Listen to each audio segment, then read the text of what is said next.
Hello students, welcome on digital learning platform of Sarfi Gurukul. Student, आज के session में हम बात करेंगे क्लास 10th के चैप्टर नंबर 1 जिसका नाम है केमिकल रिएक्शन एंड इक्वेशंस। अब देखो, इसके नाम से पता लग रहा है कि इसका नाम क्या है। इसका नाम है केमिकल रिएक्शंस और इक्वेशंस। अब इंपॉर्टेंट चीज क्या है, सबसे पहले क्या आ रहा है, केमिकल। केमिकल मतलब केमिस्ट्री का एक पार्ट है। अब देखो, जो केमिकल रिएक्शंस मतलब इस चैप्टर में अपन स्टडी करेंगे किसके बारे में, केमिकल रिएक्शंस के बारे में और केमिकल इक्वेशंस के बारे में। अब इंपॉर्टेंट चीज क्या है कि ये केमिकल रिएक्शन जो होती है ये होती क्या है। अब देखो, सबसे पहले अपन पढ़ते हैं केमिकल रिएक्शन के बारे में। देखो, जो केमिकल रिएक्शन होती है इसको अपन अलग अलग तरीके से कह सकते हैं, लेकिन सबसे इंपॉर्टेंट चीज क्या है, सबसे इंपॉर्टेंट चीज है अपन को केमिकल रिएक्शन से पढ़ने से पहले आपको एक चीज आनी चाहिए। वो चीज क्या है, केमिकल चेंज के बारे में। आपने 9th के अंदर फिजिकल चेंज और केमिकल चेंज के बारे में पढ़ा जरूर होगा। पढ़ा है कि नहीं पढ़ा? यस और नो? यस, ठीक है। अब जो आपका केमिकल चेंज होता है वो क्या होता है कि वो क्या होता है, मतलब वापस से नहीं होता है। कोई भी चीज प्रोसेस एक बार हो गई और उसके बाद वापस से नहीं होती है, वो चीज क्या कहलाती है, आपकी केमिकल चेंज कहलाती है। लेकिन अगर कोई एक प्रोसेस हो गई और उसके बाद में वापस उसी के अंदर कन्वर्ट हो गई तो वो चीज कहलाएगी आपकी फिजिकल चेंज कहलाएगा। इसके खूब सारे एग्जांपल्स आप क्लास 9th के अंदर पढ़ चुके हो। अब अपन उसको ज्यादा डिस्कस नहीं करेंगे। इंपॉर्टेंट चीज क्या है कि जो केमिकल रिएक्शन होती क्या है। देखो, केमिकल रिएक्शन क्या चीज है, chemical reaction are the process in which substance with new properties are formed। देखो, इंपॉर्टेंट चीज क्या है, फर्स्ट मेन थिंग क्या है कि कोई भी केमिकल रिएक्शन होगी, क्या चीज, कोई भी एक केमिकल रिएक्शन होगी। मान लो ये एक रिएक्टेंट है, ये दूसरा रिएक्टेंट है, इन दोनों ने मिलके एक नया थर्ड प्रोडक्ट बना दिया, तो ये क्या हुई, एक केमिकल रिएक्शन हुई। इंपॉर्टेंट चीज क्या है, देखो पहले ये एक अलग से क्या था, अलग से एक एलिमेंट था मान लो, और ये दूसरा एलिमेंट था। अब ये जैसे ये दोनों मिले तो क्या ये एक थर्ड टाइप का, एक नई प्रॉपर्टी का एक नया एलिमेंट फॉर्म नहीं हुआ क्या?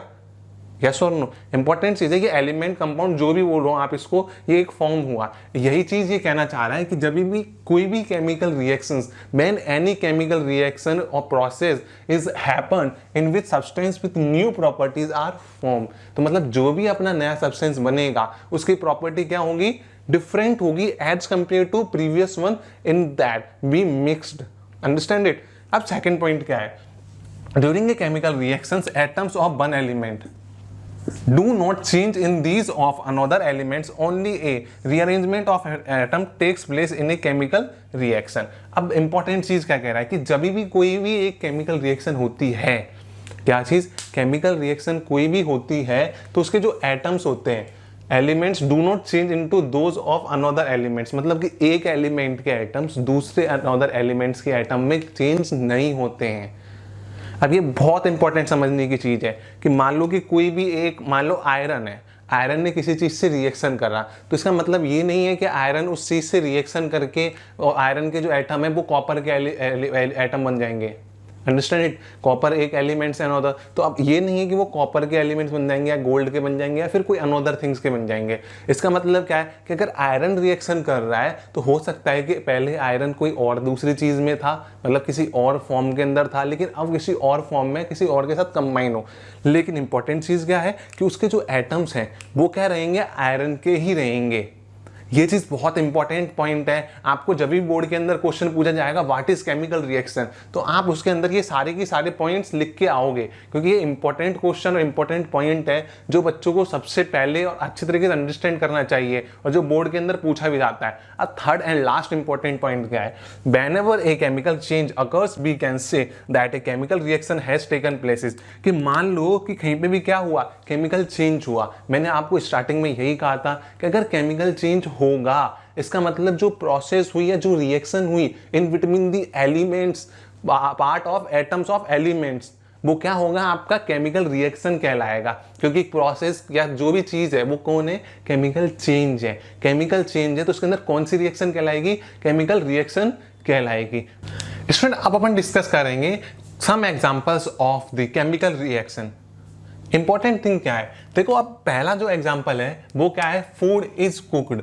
मतलब कि आपका जो भी फूड बनता है, मतलब कि आप जो घर पे खाना खाते हो, आपके घर पे जो बनता है वो भी जो क्या है, मतलब कि आपकी रोटी बनना, मतलब कि सबसे पहले आटा लेते हैं, उसका टो बनता है, टो से फिर क्या बनती है, रोटी बनती है सेकने के बाद में, तो वो भी एक क्या है, केमिकल रिएक्शन है। अब देखो आपकी जो रोटी बन जाती है, क्या उस रोटी से आप वापस से आटा बना सकते हो क्या? नहीं बना सकते। उस आटे से क्या आप गेहूं बना सकते हो क्या वापस से? नहीं बना सकते। इसका मतलब ये कौन सा हो गया? ये रिवर्सिबल प्रोसेस हो गई। और वो भी कौन सी रिएक्शन या चेंज हो गया? केमिकल चेंज हो गया। अब अपन सेकंड पे चलते हैं, वो क्या है? Food gets digested in our body. अब अपनी बॉडी के अंदर आप डाइजेशन पढ़ोगे चैप्टर 6 के अंदर, जो अपनी ह्यूमन बॉडी से रिलेटेड है, डाइजेस्टिव सिस्टम के अंदर, उसके अंदर आप पढ़ोगे कि कैसे फूड अपना डाइजेस्ट होता है। अपना फूड जो डाइजेस्ट होता है ये पूरी की पूरी एक प्रोसेस है। इस प्रोसेस के अंदर जो फूड की चेंज होता है वो कौन सी चेंज है? केमिकल चेंज है। और मैंने अभी अभी आपको बताया था कि केमिकल चेंज क्या होता है। अगर कोई भी केमिकल चेंज होगा तो उसके अंदर कौन सी रिएक्शन होगी? केमिकल रिएक्शन होगी। Very good. अब समझ को ध्यान से यस सर बोलते रहा करो, जिससे आपको क्या होगा, अपन दोनों के बीच में इंटरेक्शन होता रहेगा। अब अपन नेक्स्ट पॉइंट पे चलते हैं, वो है बी रेस्पायर। अब आप जो रेस्पिरेशन करते हो, जैसे अपन सांस लेते हैं छोड़ते हैं, ये पूरी पूरी एक रेस्पिरेशन प्रोसेस है। जैसे मैंने ये रेस्पिरेशन अंदर लिया, ये छोड़ा, ये क्या है? रेस्पिरेशन प्रोसेस है। अब ये भी एक केमिकल चेंज है। पूछो कैसे? और केमिकल चेंज है, और इसमें इंपॉर्टेंट चीज क्या है? इसके अंदर एक केमिकल रिएक्शन हुई। जब आप रेस्पिरेशन भी पढ़ोगे किसके अंदर? 6 चैप्टर के अंदर, तब आप देखोगे कि जो रेस्पिरेशन होता है अपने लंग्स के अंदर, जो भी पूरी पूरी प्रोसेस होती है, ये भी एक किसका पार्ट है? केमिकल चेंज का है और केमिकल रिएक्शन का पार्ट है। जिसको आप अच्छे तरीके से अपन 6 चैप्टर के अंदर डिस्कस करेंगे। इसके बाद में आता है N iron tawa pan nail is left expose to the humid atmosphere. अब जो अपना ह्यूमिड एटमोस्फेयर होता है उसके अंदर जब अपन कोई भी आयरन का आइटम हो, आपने देखा होगा आपकी जो टेरेस है उसके ऊपर जितने भी आपके आयरन के मटेरियल होते हैं या फिर थिंग्स होती हैं, या आपके पुराने व्हीकल्स हो गए या पुराने कोई भी आइटम हो गया, आपके जो ब्रिजेस हैं या जितने भी एक्सेट्राज हैं, ये सारे के सारे क्या होते हैं? एक टाइम के बाद में ह्यूमिड और रेन और इन सारे के कॉन्टेक्ट मॉइस्चर के कॉन्टेक्ट में आने के कारण क्या हो जाते हैं? ये कोरोड होने लग जाता है। मतलब इनके अंदर कोरोजन होना जाता है, रस्टिंग स्टार्ट हो जाती है। वो भी रस्टिंग जो है ये किसका पार्ट है? अपनी केमिकल रिएक्शन का पार्ट है। समझने की बात है, जब आप रस्टिंग और कोरोजन को डिटेल में पढ़ोगे, पूरी की पूरी आपके केमिकल रिएक्शन चलेंगी कि आयरन ऑक्साइड और ये सारी की सारी कैसे कौन सी चीज ऑक्सीजन के प्रेजेंस में टच में आती है और कैसे ये पूरी प्रोसेस होती है। आप बचपन से लेके आज तक पढ़ते आए हो फोटोसिंथेसिस, जिसके अंदर क्या होता है? ऑक्सीजन का क्या होता है? प्रोडक्शन करते हैं प्लांट्स और CO2 को लेते हैं, और ये पूरी की पूरी एक प्रोसेस जो होती है, ग्लूकोज इसके अंदर बनता है, ये भी किसका पार्ट है? केमिकल रिएक्शन का पार्ट है। Understand it. अब एक सबसे इंपॉर्टेंट चीज क्या है? वो है burning of magnesium ribbon in air, कि सबसे फेवरेट क्वेश्चन है किसका? अपने बोर्ड एग्जाम का। बोर्ड एग्जाम पर सबसे ज्यादा पूछा जाता है burning of magnesium ribbon in air. अब सबसे पहला जो फर्स्ट क्वेश्चन उठता है कि व्हाई वी रब, मतलब कहने का मतलब है कि अपन क्यों अपना जो मैग्नीशियम रिबन होता है उसको बर्न करने से पहले उसको क्लीन क्यों करते हैं? सॉफ्ट पेपर से। इंपॉर्टेंट थिंग है। आपको पता है, कभी सोचा है ऐसा क्यों होता है? क्योंकि आपका क्वेश्चन भी वो बुक का आपका और NCERT के अंदर साथ ही साथ में वो बोर्ड में पूछा जाता है। देखो अपना क्या होता है कि मान लो कि कोई भी अपन ने मान लिया कि ये कोई क्या है? मैग्नीशियम की रिबन है। क्या मैग्नीशियम रिबन है? अब ये जो मैग्नीशियम की जो रिबन है ये क्या होता है? अपने एटमॉस्फेयर के कांटेक्ट में आके, मतलब कि कंटिन्यूसली एटमॉस्फेयर के कांटेक्ट में रहती है, तो मैग्नीशियम के ऊपर जो है ये रिबन है, इसके ऊपर क्या हो जाता है? हल्का हल्का मैग्नीशियम कार्बोनेट जम जाता है। क्या जम जाता है? मैग्नीशियम कार्बोनेट जम जाता है। मैग्नीशियम कार्बोनेट की लेयर्स इसके ऊपर जमने के कारण, मतलब इसके ऊपर क्या हो जाता है? मैग्नीशियम कार्बोनेट की लेयर्स स्टक हो जाती हैं। इस जो लेयर स्टक हुई है, अगर ये आप सोचो कि कोई एरर के साथ में अगर आप कोई वर्क करोगे तो वो एक गुड वर्क नहीं कहलाएगा। सेम टू सेम ये क्या है? इसके ऊपर इम्प्योरिटीज है, आप एरर भी बोल सकते हो। अगर आप इसके साथ में वर्न करोगे तो ये प्रॉपर तरीके से वर्न नहीं हो पाएगा। जैसे आपने देखा होगा कि अपने जब फ्यूल के अंदर कुछ एरर आ जाती है, मतलब कि फ्यूल के अंदर अपन कुछ इम्प्योरिटीज मिला देते हैं, पेट्रोल या कुछ के अंदर, मतलब इम्प्योरिटी वाला पेट्रोल या फिर डीजल या लिक्विड कुछ भी डालते हैं, तो उसके अंदर क्या होता है कि अपनी जो ऐश जो निकलती है साइलेंसर के थ्रू, वो क्या हो जाती है? बहुत ज्यादा हो जाती है। ये भी क्या है? एक सेम टू सेम चीज है। आपको समझने आने के लिए मैंने ये एग्जांपल दिया है। अब अपन क्या करते हैं, जो अपनी मैग्नीशियम रिबन है उसको क्या करते हैं? सबसे पहले मान लो कि ये कोई एक मैग्नीशियम रिबन का अपना पास पेपर है और ये अपना क्या है? सैंड पेपर है। ठीक है। अब उसको अपन ने क्या करते हैं कि इसको पहले अच्छे तरीके से रब कर लेते हैं, क्लीन कर लेते हैं। इससे क्या होता है, अब अपने पास में कौन रहा, सिर्फ और सिर्फ मैग्नीशियम रिबन। अब इस मैग्नीशियम रिबन को क्या करते हैं, अपन बर्न करते हैं। अब मैग्नीशियम रिबन को अपन डायरेक्ट ना बर्न करके अपन क्या करते हैं, उसको टोंग से पकड़ते हैं, जिससे अपना हैंड या फिर उसमें जो बर्नर से जो अपनी फ्लेम निकलेगी, स्पार्क निकलेगी, उससे अपनी बॉडी को कोई हार्मफुल इफेक्ट ना हो। एक क्या होता है, अपन ने मैग्नीशियम रिबन ले लिया, उसको क्या करा, टोंग से पकड़ लिया। अब ये देखो बर्नर है, ये एक्टिविटी बहुत इंपॉर्टेंट चीज है। अब अपन ने क्या करा, जब अपन मैग्नीशियम रिबन को अपन क्या करते हैं, बर्न करते हैं, तो अपने पास में वाइट कलर का क्या हो जाता है, पाउडर इकट्ठा मिलता है। किसके अंदर, अपने इस बाउल के अंदर, वॉच ग्लास जिसे बोलते हैं। यही पूरी की पूरी प्रोसेस है। अब इंपॉर्टेंट चीज है, ये जो व्हाइट कलर के जो पाउडर फॉर्म जो क्रिएट होती है, इसे क्या बोलते हैं, बताओ आप। इसे बोलते हैं मैग्नीशियम ऑक्साइड। अब बात आती है कि मैग्नीशियम ऑक्साइड बना कैसे। हमने तो जलाया किसको, मैग्नीशियम को, लेकिन आ कौन गया, मैग्नीशियम ऑक्साइड आ गया। आपको सिंपल सा इसी केमिकल रिएक्शन के साथ में मैं आपको समझाता हूं केमिकल इक्वेशन भी। देखो ये कौन था, मैग्नीशियम को अपन रिप्रेजेंट करते हैं Mg से। यस और नो, आपने 9th क्लास के अंदर पढ़ा होगा, नहीं पढ़ा तो एक बार आप देख लो। अपन और आगे मैं डिटेल में पूरी चीज समझाऊंगा। मैग्नीशियम को अब देखो, अपना जो एयर होती है, क्योंकि बर्निंग के लिए अपन को क्या एयर की रिक्वायरमेंट होती है, और इंपॉर्टेंट थिंग एयर के अंदर कौन होती है, ऑक्सीजन होती है। अब जब ये ऑक्सीजन से क्या करेगा, रिएक्शन करेगा, तो मैग्नीशियम और ऑक्सीजन मिलकर क्या बनाएगा, मैग्नीशियम ऑक्साइड। क्या बनाएगा, मैग्नीशियम ऑक्साइड। अब आगे चल के आपका एक टॉपिक भी आएगा, बैलेंसिंग ऑफ केमिकल इक्वेशन, जो आपको थोड़ी देर में पढ़ाऊंगा। इंपॉर्टेंट थिंग क्या है, अपन को क्या है कि लेफ्ट हैंड साइड और राइट हैंड साइड, ये तो LHS है, ये RHS है, इसको क्या करना होता है, बैलेंस करना होगा। बैलेंस कैसे करेंगे, देखो इधर मैग्नीशियम कितना है, सिंगल, इधर मैग्नीशियम कितना है, सिंगल, कोई प्रॉब्लम है नहीं है सर। इधर ऑक्सीजन कितने हैं, 2, इधर ऑक्सीजन कितने हैं, सिंगल। अब अपन को क्या करना है, अब मैग्नीशियम तो सेम था, कोई प्रॉब्लम नहीं है, लेकिन ऑक्सीजन के अंदर वेरिएशन है, डिफरेंस है। अब इधर 2 है, तो इधर 2 बनाने के लिए मैं क्या करूंगा, इस जगह क्या लगा दूंगा, 2 लगा दूंगा। देखो 2 लगा दिया। अब ऑक्सीजन तो 2 हो गए, लेकिन साथ में क्या मैग्नीशियम भी 2 हो गए क्या, यस और नो। अब देखो ऑक्सीजन तो बैलेंस हो गया, लेकिन मैग्नीशियम बैलेंस नहीं हुआ। तो मैग्नीशियम को बैलेंस के लिए अब यहाँ पर भी 2 ऑक्सीजन चाहिए मेरे को। अब बच्चे क्या करते हैं, इस जगह 2 लगा देते हैं, और ये 2 क्या है, गलत है। इस जगह अपन कभी भी नहीं लगाते हैं, ये नेचुरल फॉर्म होती है, इसके अंदर कभी भी छेड़छाड़ नहीं करते हैं। अपन को क्या, इस जगह ना लगा के अब 2 अपन इस जगह लगा देंगे। अब देखो ऑक्सीजन यहाँ पर कितने हैं, LHS में 2, इधर ऑक्सीजन कितने हैं, RHS में 2, इधर मैग्नीशियम कितने हैं अपने पास, RHS में 2, और इधर मैग्नीशियम कितने हैं, 2। स्टूडेंट अब हम बात करेंगे बोर्ड एग्जाम के सबसे मोस्ट फेवरेट क्वेश्चन। उसका नाम क्या है, उसका नाम है characteristic of the chemical reactions. अब आपके चाहे स्कूल के कोई सा भी एग्जाम हो और बोर्ड एग्जाम हो, इनके अंदर मैक्सिमम केसेस में या तो जो मैंने आपको बताया, या तो उस टाइप से क्वेश्चन आता है, या फिर इनडायरेक्टली और डायरेक्टली इससे रिलेटेड एक टॉपिक से एक क्वेश्चन जरूर आता है, चाहे 1 नंबर का ही आए, लेकिन आएगा जरूर। उसका नाम क्या है, characteristic of A chemical reaction. देखो कैरेक्टरिस्टिक ऑफ केमिकल रिएक्शन होता क्या है, इसके अंदर क्या अपन बात करते हैं कि कोई भी रिएक्शन केमिकल रिएक्शन है या नहीं है। इस चीज को डिसाइड करने के लिए अपन को कुछ एक कैरेक्टरिस्टिक होते हैं, जिनसे अपन डिसाइड करते हैं कि कोई भी एक रिएक्शन केमिकल रिएक्शन है या नहीं है। अब पहली चीज क्या है, पहली चीज है उसका नाम है इवोल्यूशन ऑफ गैस। क्या है, इवोल्यूशन ऑफ गैस। देखो नाम से पता लग रहा है इवोल्यूशन, इवोल्यूशन मतलब क्या होता है, इवोल्यूएट होना। इवोल्यूएट मतलब क्या होता है, निकलना, आप बोल सकते हो बाहर की तरफ निकलना। अब देखो करना क्या है, इसके अंदर कोई भी एक रिएक्शन है, उसके अंदर अगर कोई भी गैस का क्या हो रहा है, इवोल्यूशन हो रहा है, इसका मतलब क्या हो गया कि वो एक केमिकल रिएक्शन होने के चांसेस हैं। अब देखो सबसे इंपॉर्टेंट चीज, अपन इसके लिए एक अपन एक्टिविटी करते हैं और प्रैक्टिकल करते हैं, जो अपनी एनसीईआरटी बुक के अंदर भी गिवन है। देखो पहली चीज, इसके अंदर क्या करना है आपको, एक कॉनिकल फ्लास्क के अंदर, क्या ये कॉनिकल फ्लास्क लिया, इस कॉनिकल फ्लास्क के अंदर आपको क्या करना है, डाइल्यूट सल्फ्यूरिक एसिड, जिसे अपन क्या बोलते हैं, H2SO4।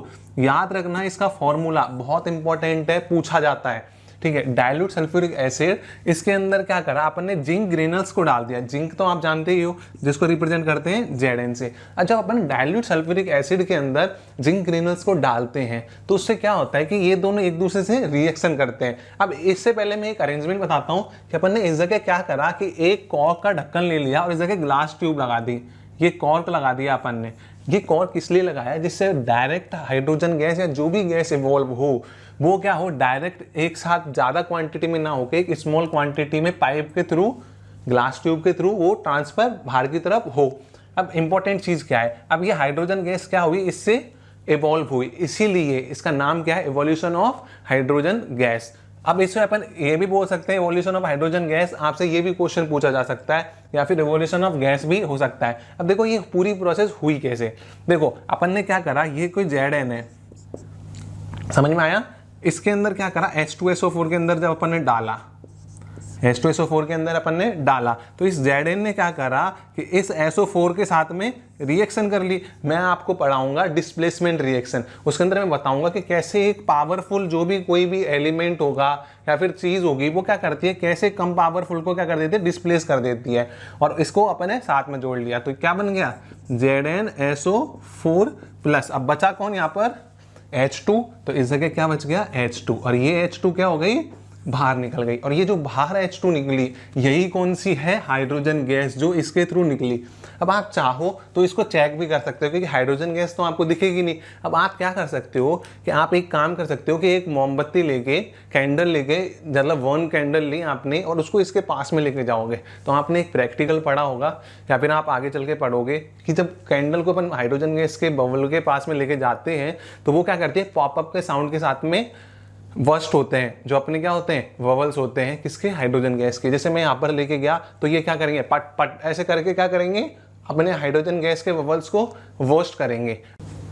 अब अपन बात करेंगे second characteristic of chemical reaction. देखो सेकंड कैरेक्टरिस्टिक क्या है, फॉर्मेशन ऑफ ए प्रेसिपिटेट। मतलब कि कोई भी एक केमिकल रिएक्शन के अंदर क्या होगा, जब भी कोई केमिकल रिएक्शन होती है तो इसके अंदर क्या हो सकता है कि एक प्रेसिपिटेट का फॉर्मेशन हो सकता है। कि मान लो कि अपने पास में कोई 2 टेस्ट ट्यूब है ये, ठीक है, इसके अंदर क्या हुआ कि जब अपन इसमें से कोई एक कोई भी अपना क्या हो सकता है, मिक्सचर या एलिमेंट या कुछ भी अपन ले सकते हैं, जब इन दोनों को क्या करते हैं, मिलाते हैं, तो अपने क्या होता है, एक प्रेसिपिटेट का फॉर्मेशन होता है नीचे की तरफ। क्या, प्रेसिपिटेट का फॉर्मेशन होता है नीचे की तरफ, उसे ही क्या कहते हैं, फॉर्मेशन ऑफ ए प्रेसिपिटेट। ये भी एक कैरेक्टरिस्टिक है किसकी, केमिकल रिएक्शन की। इसके बाद में अपन और चेक कर सकते हैं कि जब भी कोई भी एक केमिकल रिएक्शन होगी तो उसके अंदर क्या होगा, उसका कलर चेंज होगा। ये भी एक one of the most important characteristic है किसकी, केमिकल रिएक्शन की। यदि मान लो ये कोई एक चीज है और ये कोई दूसरी है, रिएक्टेंट है, ये 2 रिएक्टेंट है, इन दोनों को मैंने क्या करा, मिक्स करा। जब अपन इन दोनों को मिक्स करते हैं तो जब इसके अंदर मैंने ये डाल दिया तो ये क्या करेंगे, दोनों के दोनों मिलके एक नई टाइप की थिंग्स बनाएगा। जैसे फॉर एग्जांपल मैंने क्या करा, ये एक रिएक्टेंट है, इस रिएक्टेंट के ऊपर मैंने ये दूसरा रिएक्टेंट मिला दिया। अब देखो आप अगर गौर से देखोगे तो ये कलर जो है ये थोड़ा डिफरेंट टाइप का बन गया। ये भी क्या है, एक केमिकल रिएक्शन है। अंडरस्टैंड इट, आपको जूम करके देखना पड़ेगा, वो चीज क्लियर आपको ऐसे नहीं दिख पाएगी, ठीक है। इसके बाद में आता है चेंज इन टेम्परेचर। ये भी क्या है, एक केमिकल रिएक्शन की क्या एक कैरेक्टरिस्टिक है। मतलब कि क्या हुआ कि जब आप सेम टू सेम 2 रिएक्टेंट्स को मिलाते हो तो जब उसके अंदर क्या होता है, जब रिएक्शन होती है तो उसके अंदर क्या होता है, टेम्परेचर चेंज होता है। अब आपने 2 चीज पढ़ोगे आप, एक तो होता है एक्सोथर्मिक रिएक्शन, एक होता है एंडोथर्मिक रिएक्शन। ये भी क्या है, दोनों की दोनों किसके पार्ट हैं, चेंज इन टेम्परेचर के पार्ट हैं। चेंज इन टेम्परेचर का मतलब क्या है कि कोई भी एक रिएक्शन को आपको हैपन करवाने के लिए, मतलब कि कोई भी एक रिएक्शन कैसे होगी, या तो जब रिएक्टेंट एक दूसरे से मिलेंगे या तो वो क्या करेंगे, हीट को क्या करेंगे, रिलीज करेंगे, या फिर उनको क्या करना पड़ेगा, रिएक्शन कंप्लीट करने के लिए हीट देनी पड़ेगी। अब देखो एग्जिट किससे बना होता है, एग्जिट मतलब बाहर जाना होता है। अब सिमिलरली एग्जिट से क्या हो गया, एक्सोथर्मिक। अगर कोई भी हीट क्या है, किसी भी एक रिएक्शन के अंदर अगर हीट क्या हो रही है, बाहर निकल रही है, तो इसका मतलब वो क्या हो गया, एक्सोथर्मिक रिएक्शन हो गया। लेकिन एंडो, आपने नाम सुना होगा ना एंडोस्कोपी, आपको पता होगा पेट के इंटरनल ऑर्गन्स की डिटेल मतलब जांच करने के लिए अपन क्या करते हैं, एंडोस्कोपी करते हैं। उसमें क्या होता है, एक पाइप होता है, वो पाइप अपन गले माउथ के थ्रू अपन क्या करते हैं, बॉडी के अंदर भेजते हैं, अंदर की तरफ डिटेल में चेक करने की, मतलब अंदर की तरफ। तो इसका लिए क्या होगा, मतलब एक तरीके से अपन अंदर डाल रहे हैं, इसलिए वो क्या हो गया, एंडोस्कोपी। तो इसी से क्या बना है, एंडोथर्मिक रिएक्शन। एंडोथर्मिक मतलब उसको अपन को क्या देना पड़ेगा, हीट देनी पड़ेगी उस रिएक्शन के अंदर। क्या अपन को अगर किसी रिएक्शन को कंप्लीट करने के लिए अगर अपन हीट उसके अंदर दे रहे हैं तो वो क्या हो जाएगी, आपकी एंडोथर्मिक रिएक्शन होगी। लेकिन अगर हीट क्या हो रही है, रिएक्शन से एग्जिट हो रही है, क्या हो रही है, बोलो मेरे साथ, एग्जिट हो रही है, एग्जिट हो रही है। अगर एग्जिट हो रही है तो वो कौन सी होगी, एक्सोथर्मिक रिएक्शन हो जाएगी। इंपॉर्टेंट थिंग है याद रखना कि अपनी कैरेक्टरिस्टिक कौन सी हो गई ये केमिकल रिएक्शन की, कि जब केमिकल रिएक्शन कंप्लीट होती है किसी भी एक केमिकल रिएक्शन के अंदर, तो इंपॉर्टेंट थिंग है कि उसका टेम्परेचर चेंज होता है। अब टेम्परेचर के दो टाइप हो सकते हैं, एक्सोथर्मिक या फिर एंडोथर्मिक। इंपॉर्टेंट थिंग है कि क्वेश्चन आपसे कई बार पूछ सकता है difference between endothermic and exothermic, याद रखना, भूल मत जाना। एग्जिट मतलब एक्सोथर्मिक मतलब बाहर निकल रही है, एंडो मतलब उसके लिए अपन दे रहे हैं। एग्जिट अगर याद आ गया आपको तो एक्सोथर्मिक याद हो जाएगा, और एक्सोथर्मिक मतलब बाहर निकलना, तो एंडोथर्मिक मतलब सेम टू सेम चीज हो गई। इसके बाद में आता है चेंज इन स्टेट। ये बहुत इंपॉर्टेंट और अच्छी चीज है, चेंज इन स्टेट। अब मतलब समझ में क्या होगा कि कोई भी एक रिएक्शन हुई, केमिकल रिएक्शन कोई भी हुई, तो उसके अंदर क्या होगा कि वो क्या चेंज इन स्टेट, उसकी स्टेट चेंज हो जाएगी। क्या चीज चेंज हो जाएगी? स्टेट चेंज हो जाएगी। लेकिन बच्चों को एक प्रॉब्लम होती है कि आपके क्या होता है कि एक सिंबल्स यूज करते हैं केमिकल रिएक्शन के अंदर, एक तो एस यूज किया जाता है, एक क्या किया जाता है जी किया जाता है, एक एल किया जाता है और एक ए क्यू किया जाता है। इसे बोलते हैं एक्वस। अब एक्वस का मतलब क्या होता है? देखो ये जो होता है वाटर का फॉर्मेशन बनता है। आपको मैं थोड़ी सी हिस्ट्री बता देता हूं किसकी, वाटर की। देखो वाटर का साइंटिफिक फॉर्म के अंदर एक्वाफीना बोलते हैं अपन वाटर को। क्या बोलते हैं? एक्वाफीना। इसलिए उसका नाम क्या पड़ गया? एक्वस पड़ गया। अब इसमें मतलब क्या है सबसे इंपॉर्टेंट, पहले मैं आपको ये बताता हूं। एक्वस फीना, एक्वस किससे बना है? एक्वाफीना से, मतलब वाटर से। अगर किसी भी रिएक्शन के अंदर, क्या किसी भी रिएक्शन में रिएक्टेंट या प्रोडक्ट के अंदर अगर आपका सॉल्वेंट क्या होगा, लिख लेना एक्वस फॉर्मेशन बहुत इंपॉर्टेंट है। एक्वस क्या होता है? अगर सॉल्वेंट आपका वाटर यूज कर रहे हैं तो इसका मतलब वो क्या हो जाएगा? आपका एक्वस हो जाएगा। आप देखना रिएक्शन के अंदर कुछ आ जाता है और उसके ब्रैकेट में ए क्यू ई ऐसे लिखा आ जाता है, वो कौन सी फॉर्म है? एक्वस फॉर्म है। इसके बाद में एक अपना होता है एस, मतलब क्या हो गया? Solid form.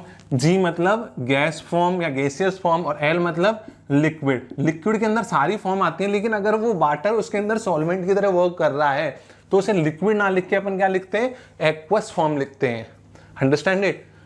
Same to same चीज है। इसके बाद में अपन लास्ट एंड फाइनल थिंग पढ़ते हैं आज की सेशन के अंदर, केमिकल इक्वेशंस। देखो नाम से पता लग रहा है, मैंने आपको सेशन की स्टार्टिंग में कहा था, आपको केमिकल रिएक्शन अच्छे तरीके से समझा दी, उसके जितनी भी कैरेक्टरिस्टिक है, जो भी सारी चीजें हैं। अब बात करते हैं अपन केमिकल इक्वेशन की, जो चीज मैं आपको थोड़ी देर पहले पढ़ा चुका हूं।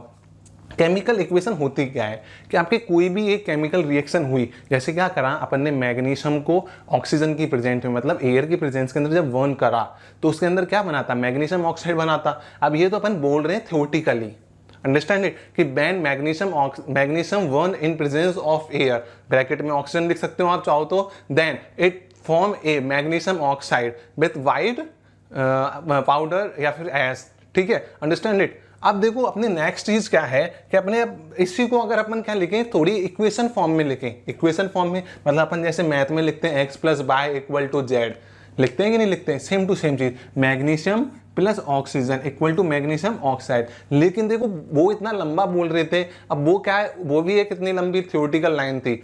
अब देखो ये भी इतना लंबा है, तो अपन इसको क्या करते हैं, थोड़ा शॉर्ट फॉर्म में कर देते हैं। इसको अपन ने मैग्नीशियम को सिंबलाइज कर दिया Mg से, ऑक्सीजन को O2 से, और इसको फॉर्म कर दिया MgO से। किससे कर दिया? MgO से। अब एक अंडरस्टैंड की थिंग क्या है कि कोई भी रिएक्शन से पहले की जो चीजें होती हैं, मतलब कि कोई रिएक्शन कुछ मिक्स नहीं हुई, मान लो ये एक थिंग थी और ये दूसरी थिंग है, ये एक थिंग है और ये दूसरी थिंग है, इन दोनों को मैंने मिलाया, रिएक्शन हुई, उससे पहले इनको क्या बोलेंगे? रिएक्टेंट्स बोलेंगे। मेरे साथ बोलो, क्या बोलेंगे?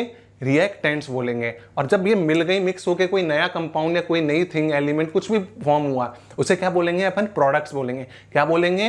प्रोडक्ट्स बोलेंगे। Understand it? तो अपने कोई भी रिएक्शन को मतलब कोई भी रिएक्शन हो रही है उसको रिप्रेजेंट किससे, सिंबलाइज कैसे करते हैं? एक एरो से करते हैं। क्या करते हैं? एरो ये बताता है कि अपन को रिएक्शन किस डायरेक्शन में हो रही है। Understand it? कि अपन ने एरो इधर की साइड का मतलब ये इधर से इधर हो रही है। जैसे अपने क्या होता है कि डायरेक्शन के लिए होता है ना arrow, same to same thing. अब ये Mg + O2 = MgO, ये इसने क्या बोल दिया अपन ने? रिएक्टेंट्स, और इन्हें क्या बोल दिया? प्रोडक्ट्स। यस और नो? अब समझने की बात क्या है इनके अंदर कि जो ये तो रिएक्टेंट है और ये क्या है? प्रोडक्ट है। अब इनको बैलेंस करना मैंने आपको लास्ट टाइम पे भी समझाया था, सेम टू सेम, कि ऑक्सीजन 2 है, यहाँ पर ऑक्सीजन 1 है, Mg सेम है, Mg सेम है, बैलेंस करने के लिए यहाँ 2 लगा दिया और यहाँ पर भी 2 लगा दिया, 2 Mg 2 ऑक्सीजन और 2 Mg और 2 ऑक्सीजन। Understand it? अब देखो क्या है, आपको ये सारी चीज समझ में आ गई। हो सकता है आपको डाउट हो बैलेंसिंग ऑफ केमिकल इक्वेशन के अंदर। अगले सेशन के अंदर मैं बिल्कुल डिटेल के अंदर जितने भी आपकी एनसीईआरटी के एग्जांपल्स, क्वेश्चंस, इंटरनल, एक्सटर्नल, अच्छे तरीके से फुल कॉन्सेप्ट के साथ में अपन डिस्कस करेंगे केमिकल इक्वेशन को कैसे बैलेंस किया जाता है, क्योंकि केमिकल इक्वेशन को बैलेंस करना बहुत इंपॉर्टेंट थिंग है। आपको जितनी भी रिएक्शंस होंगी उनके अंदर काम आएगा पहली चीज तो। और दूसरी चीज, आपके बोर्ड एग्जाम के अंदर भी बहुत बार पूछा जाता है। लास्ट ईयर भी क्वेश्चंस आए थे, उससे पहले भी आए थे, और ये हमेशा आते रहते हैं। उसके बाद में अलग से सेपरेट पार्ट में सेकंड पार्ट वो होगा, उसके बाद में एक थर्ड पार्ट और आएगा जिसके अंदर आपका चैप्टर कंप्लीट हो जाएगा। उसके अंदर अपन क्या क्या बात करेंगे, various types of chemical reactions के बारे में बात करेंगे, जिसके अंदर आपकी एडिशन, अट्रैक्शन और डिस्प्लेसमेंट, डबल डिस्प्लेसमेंट एटसेट्रा जितनी भी है सारी की सारी वो डिस्कस करेंगे। और उसके बाद में अपन क्या, रेडॉक्स रिएक्शन, रेडॉक्स क्या होती है, oxidation plus reduction reaction, and उसके अलावा अपन कोरोजन और रेंसिडिटी एटसेट्रा जितने भी पॉइंट्स हैं उनको बिल्कुल अच्छे तरीके से डिटेल में अंडरस्टैंड करेंगे और बिल्कुल समझेंगे। मिलते हैं अगली वीडियो में, तब तक के लिए धन्यवाद। जय हिंद। Hello students, welcome on digital learning platform of Sarvi Gurukul. Student, आज के सेशन में हम बात करेंगे बैलेंस्ड केमिकल इक्वेशंस। इससे पहले अपन ने बात कर चुके हैं अच्छे तरीके से कि केमिकल रिएक्शन क्या होती है, केमिकल रिएक्शन की क्या क्या कैरेक्टरिस्टिक होती हैं, और उसके जितने भी अपन डिटेल और इंपॉर्टेंट पार्ट्स थे, एक्टिविटीज थी, वो सारी चीजें पढ़ चुके हैं। अब अपना नेक्स्ट एक नया इंपॉर्टेंट टॉपिक चालू होता है, वो क्या है, बैलेंस्ड केमिकल इक्वेशंस। इसका मतलब क्या है कि अपनी कोई भी केमिकल रिएक्शन होती है उसको अपन किस में रिप्रेजेंट करते हैं, केमिकल इक्वेशन की फॉर्म में। उस केमिकल इक्वेशन को अपन कैसे बैलेंस करेंगे। अब केमिकल इक्वेशन जो होती है उसमें बैलेंसिंग क्या होती है। बैलेंसिंग मतलब कि मान लो मैं इसको पकड़ता हूं तो देखो, अगर मैं ऐसे करूंगा तो भी ये इधर की साइड नीचे, इधर ऊपर है, तो ये बैलेंस नहीं है। आप क्या कहोगे कि सर इसको बैलेंस करो। बैलेंस कैसे होगा, ये बराबर फॉर्मेशन में आ गया, यही क्या हो गया, बैलेंस हो गया। देखो दोनों की तरफ से क्या है, इक्वल है, यस और नो। सेम टू सेम अपनी केमिकल इक्वेशन के अंदर क्या होता है कि अपने कोई भी है LHS जो होता है, क्या, LHS इक्वल टू RHS। देखो जो LHS क्या होता है, LHS मतलब होता है लेफ्ट हैंड साइड, मतलब ये वाला, और RHS मतलब ये वाला। आप देख रहे हो ना, तो आपके हिसाब से ये RHS है और ये LHS है, अंडरस्टैंड इट। अब जो रिएक्टेंट्स जितने भी होंगे, क्योंकि ये इक्वल टू अपन क्यों लेते हैं, LHS इक्वल टू RHS क्यों लेते हैं, आपने कंजर्वेशन ऑफ मास पढ़ा होगा ना, कि mass neither is created nor destroyed, understand it. आपने 9th के अंदर ये सारी चीजें कंजर्वेशन ऑफ मास पढ़ा होगा। इसके बाद में अपना क्या है कि LHS और RHS दोनों के दोनों क्या होनी चाहिए, इक्वल होनी चाहिए। मतलब रिएक्टेंट्स के अंदर जितना मास यूज हुआ है उतना ही क्या होगा, प्रोडक्ट्स के अंदर होगा। अब कई बार क्या होता है कि गैस इवॉल्व हो जाती है, बाहर निकल जाती है, तो आप कहते हो कि सर गैस को तो कम हो गया, लेकिन क्या होता है, इवॉल्व होता है और ये सारी जितनी भी चीजें होती हैं वो सारी चीजें उसके अंदर क्या होती है, ऐड होती है। अब अपन करते हैं कि कोई भी केमिकल इक्वेशन है या तो वो बैलेंस्ड होगी, और अगर नहीं है तो उसको बैलेंस कैसे करते हैं। देखो सबसे पहले अपन को क्या है, पहला एक एग्जाम्पल दे रखा है, Zn plus H2SO4 equal to, मतलब कि एरो का sign ZnSO4 plus H2 gas.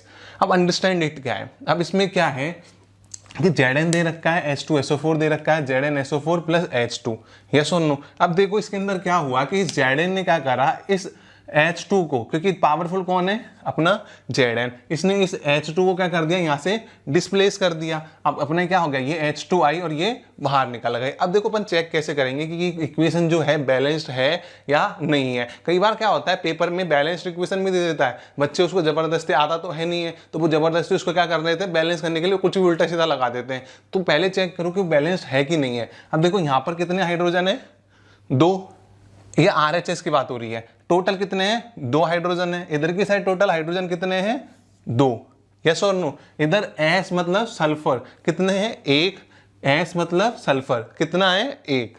Zn मतलब जिंक कितना है, 1, जिंक इधर भी कितना है, 1। मतलब ये सारे के सारे तो क्या है, इक्वल हैं। इसके बाद में बचा O4, मतलब ऑक्सीजन के कितने एटम्स हैं, 4, और इधर भी ऑक्सीजन के 4। इसका मतलब ये क्या हो गई, एक बैलेंस्ड इक्वेशन हो गई क्या, यस और नो।